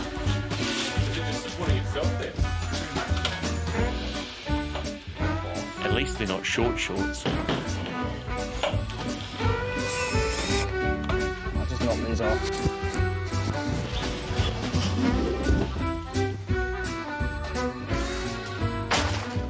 There's no point paying a builder who's got 20 years experience, in their craft to rip jib off a wall, things like that. If I can do that myself, try and keep that project rolling along so that these little jobs that need to happen, and then they can come in and do what they're skilled at doing. I suppose stuff like that's going to help me keep that budget under control and keep time under control. It's great Alex is now fully focused on the renovation, particularly as he and Rachel will need to start ordering important supplies, like the roof tiles. We're not able to get the exact replacement. What we've got is this one. This is the Metro tile. And the difference between the two, there's not much to not it. Not a lot of difference, not at all. Yeah, and colour-wise? Colour-wise, yep, we've got the colour. All right, that's Right. great. Happy. Thank Lovely. you. Thanks. Great. Okay. See you in a few weeks, I guess. Yep, looking forward to it. I know, me too. Imagine having a roof on your house. And there's still the issue with the electricity mains cable. It will cost $8,000 to tunnel the cable from the road and under the house to the new meter board. And Alex needs to find a less expensive option. He's hoping Jim from the power company will be able to help. Well, because this is an existing installation, you don't have to go underground. Right. If you're worried about cost, you can stay overhead. So if it follows the same route... Oh, okay. And goes up... But so it can go up? Yep. And also it can move out, because moving out's taking it away from other properties. Yeah. Okay, so if we look at the plans, so there we can see the existing just above the front door there. And it's going straight up to and it will just go straight up to the apex. Yep. Because it's existing power, then it's just a replacement. Yes, it's maintenance. Yep. I guess I'll leave you to measure and quote and do whatever you need to do, and then you send that to me and we'll pay it, because it's not going to be $8 grand. You should get your quote tomorrow or Monday. Oh, fantastic. Yeah, and it'll be a lot less than the underground one. Yes. Yeah. Timber for the second story has arrived at Alex and Rachel's Hibiscus Coast renovation, meaning Kelsey can prepare the framing for upstairs. With no news on when the steel beams will arrive, timber supports have been added on the ground floor. Because we've cut through the timbers that are holding the ceiling up, so they've lost all their strength. You know, they can just collapse. The whole ceiling would come down with the weight of it if we didn't prop it up. So yeah, so we've propped all the ceiling up. For Alex, there's at least good news about the electricity mains cable. The guy from Vector came this morning to look at the issue that we had where we were facing an $8,000 bill to bury the power cable and bring it into the house. What we've actually settled on now is replacing the existing cable that came in and is ancient, basically doing a like for like, but going up onto the apex of the new part of the house, so that takes that power cable out of the way of the front door. No issues, job done. Way cheaper, so happy about that. The cost of the mains cable will now be much lower, and Alex and I can spend the money on wiring the house, including remote controls and sensor lights. But I'm really here for the colour scheme. A couple of things I do want to do. I want to have a look at the black switch against the black tile. Cool, and you've brought along colour samples of all this stuff? I have. You have? Okay, let's start. Black wall tile, so that's our black switch. It's perfect. Great. Okay, now I'm going to have the white. So this is the main bathroom. So we're using a slightly more glossy beveled edge tile. So where's the first of the whites for me to try? That one there. That's working incredibly well. It's almost as if you know what you're doing. I know. Sometimes flukes occur in life. Right, okay, what have I got now? Wall colours, haven't I? So this is just straight resin alabaster. So I need a switch type for that. And I think our white is working again perfectly with that. So that takes care of that. No problem. And then this is triple CFOG, which is the walls and the rest of the house. Right. Apart from the lounge. So I'm picking the grey. That is actually a good match, eh? I think so. I think the white is too intense against it. Yeah. Maybe. Dunno. Can I have both of these so I can trial them out? Absolutely, yeah. I feel we should include Rachel moment coming on. Probably. We're going to leave that one to Rachel. At the house, Kelsey is removing jib plasterboard for where the steel beams will run down the side of the house and attach to the newly concreted footings, while his apprentice Nathan works on framing for the second floor. We've made it all ready for the beams, steel beams to come in. Done all the cutouts, so it's ready to install. Taking the ceiling out of here for the stairwell. The Sparky's been tidying up all the wiring. Plumber's come in, he's tidied up so we can get all the steel in. And yeah, we're just hoping that's going to arrive early next week. As soon as Alex is back on site, he's loading up the truck to dispose of the roof tiles. And he's had an idea about how to save himself money. Rather than throwing all this old roof in the skip and it ending up in landfill, I'm taking it along to the scrap metal guy in Silverdale. If he gives me some money, great. I don't really mind about that because I can't imagine it's worth much, but it's more that it means I don't have half a skip load of old roof, which doesn't go into a landfill. Oh, I can see it now. But first, he has to get the trailer on the scales. Oh, this is ridiculous. It's so much easier with a boat. Here we go. And it seems that the trip was worth the effort after all. There you go, $65. Wicked. Excellent. Thank Okay, you. thank you. That's a triple win because I haven't filled up half of a skip with roof, which would cost me money because skips cost money. I haven't ended up with the roof going in landfill because it's gone in a skip. And aside from my appalling reversing of the trailer, I've got an extra win there because I got $65 for all that old roof, so happy days. I'm sure we'll find something to spend that $65 on, Alex. Like the electrical wiring or the plumbing, which have to be rerouted and organised before the steel beams arrive. Sparky's here now and the power's off because the rewiring is happening for the existing part of the house. There's a lot of old cabling in here which is going and being replaced with new, which will bring it up to code. At the same time, the plumber's upstairs taking out pipes from old plumbing that doesn't exist anymore. Existing plumbing which just sort of went up into the ceiling, didn't matter because it went into the ceiling. That needs to be moved so that the new floor can go down. So it's a busy day, all these things are happening. We also lost our internet today, which is tricky because we're trying to also work and live in the house. That's probably 2 days away from being fixed now. And more mess. With no electricity or internet for the rest of the day, it seems like a good time to go shopping. And Rachel and Alex head out to the lighting store. With Rachel still recovering from spinal surgery, she's researched everything online, but wants to see them in person before ordering. This, I'd seen this online, I think it's lovely. You know, over our dining room table, yeah. the 3 pendants that we have always tried to replace and could never find anything that we liked. I really love this, and I know Hamish likes it too. Awesome. This is cool. I like it. One down. Easy. What's next? Okay, me and Hamish had seen this online and thought it would be awesome for Max's bedroom. Oh, well, that's really cool. Yeah, with the bold colours on his wall, it would really stand out. Great. Oh, this is easy. Well, it is for you. You're just rocking up and agreeing.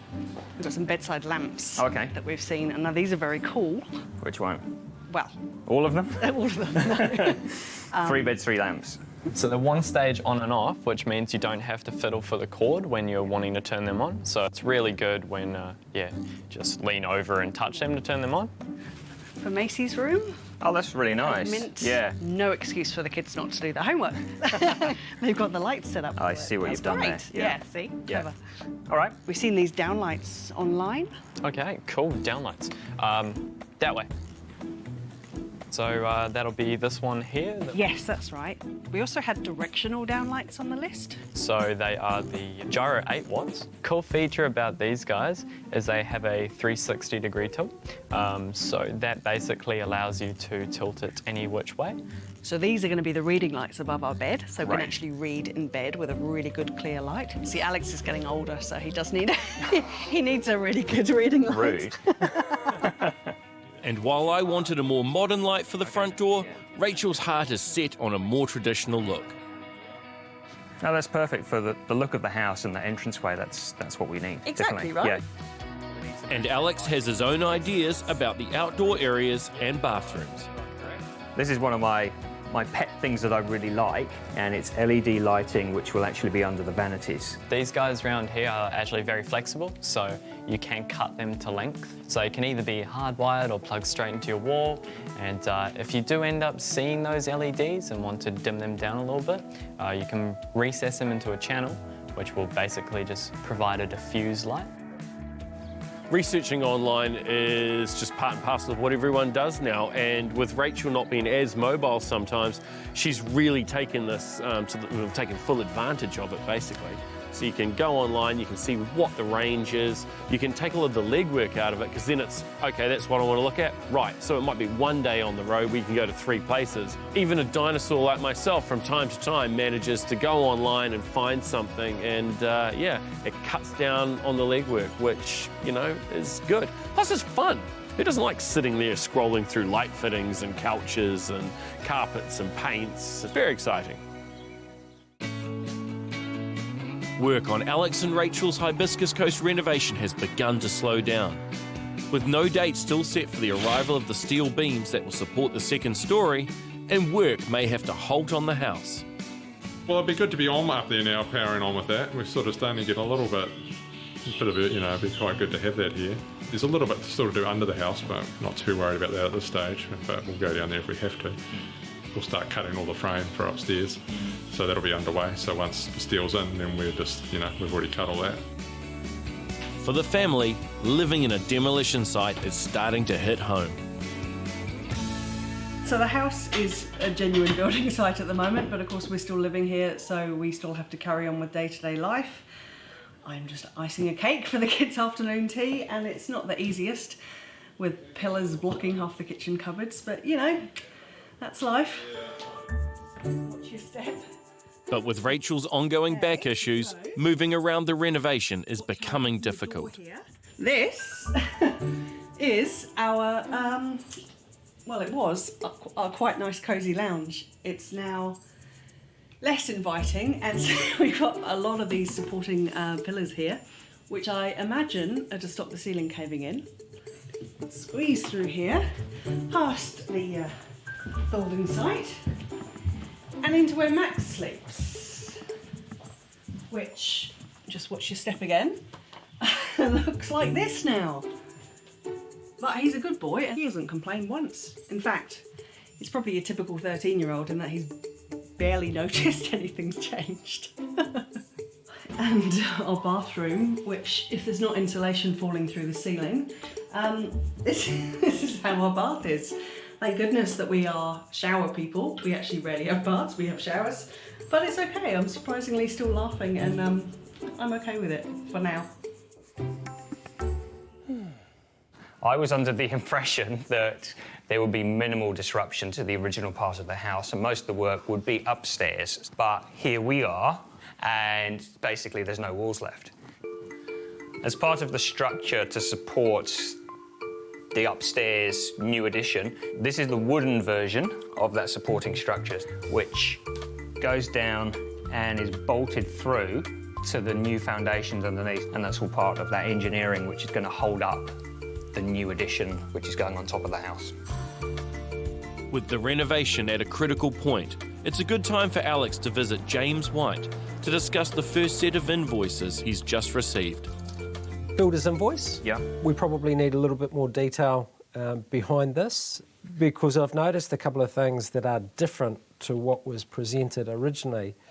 Hugely different? Not hugely different, but look, I like to have it nice and clean and, and tidy, and it would be good to know if there has been a rates increase since this estimate was provided and it's been reflected in there. That'd be fine. Yeah. But if not, I'll be asking them to hold the original price. So look, not much to report budget-wise. Unsurprisingly, we're under budget. It is early days, but we hope to keep it that way. Reasonably relaxed at this stage, but there's just a little bit of me now that's thinking, stay in control, because it's starting to look like a building site. Absolutely. And it's starting to look like it's going to cost money. Again, it comes back down to, I don't want to get to the end of the process, everything gets added up and ooh. Exactly. Yeah. No, that won't happen. We'll be there beside you. Great. To finish preparing the house for the steel beams, Kelsey needs everything removed from the lounge. And I can't resist a bit of DIY. Destroy it yourself. Okay, so I'm going to time us, because I reckon it's going to take us an hour. So I see 2 hours, you see 1 hour, let's go. Okay, start, go. This is going to go in the garage, this thing. This is going straight to the skip. Nice. It's like a glove. 13 minutes so far. I really should have made a bet on this. Should we store it in my dressing room? And this old cottage keeps surprising us. Oh, lino. It's old lino. Oh my God, this was not the lounge. This was a bedroom at one point, and it may have been the kitchen.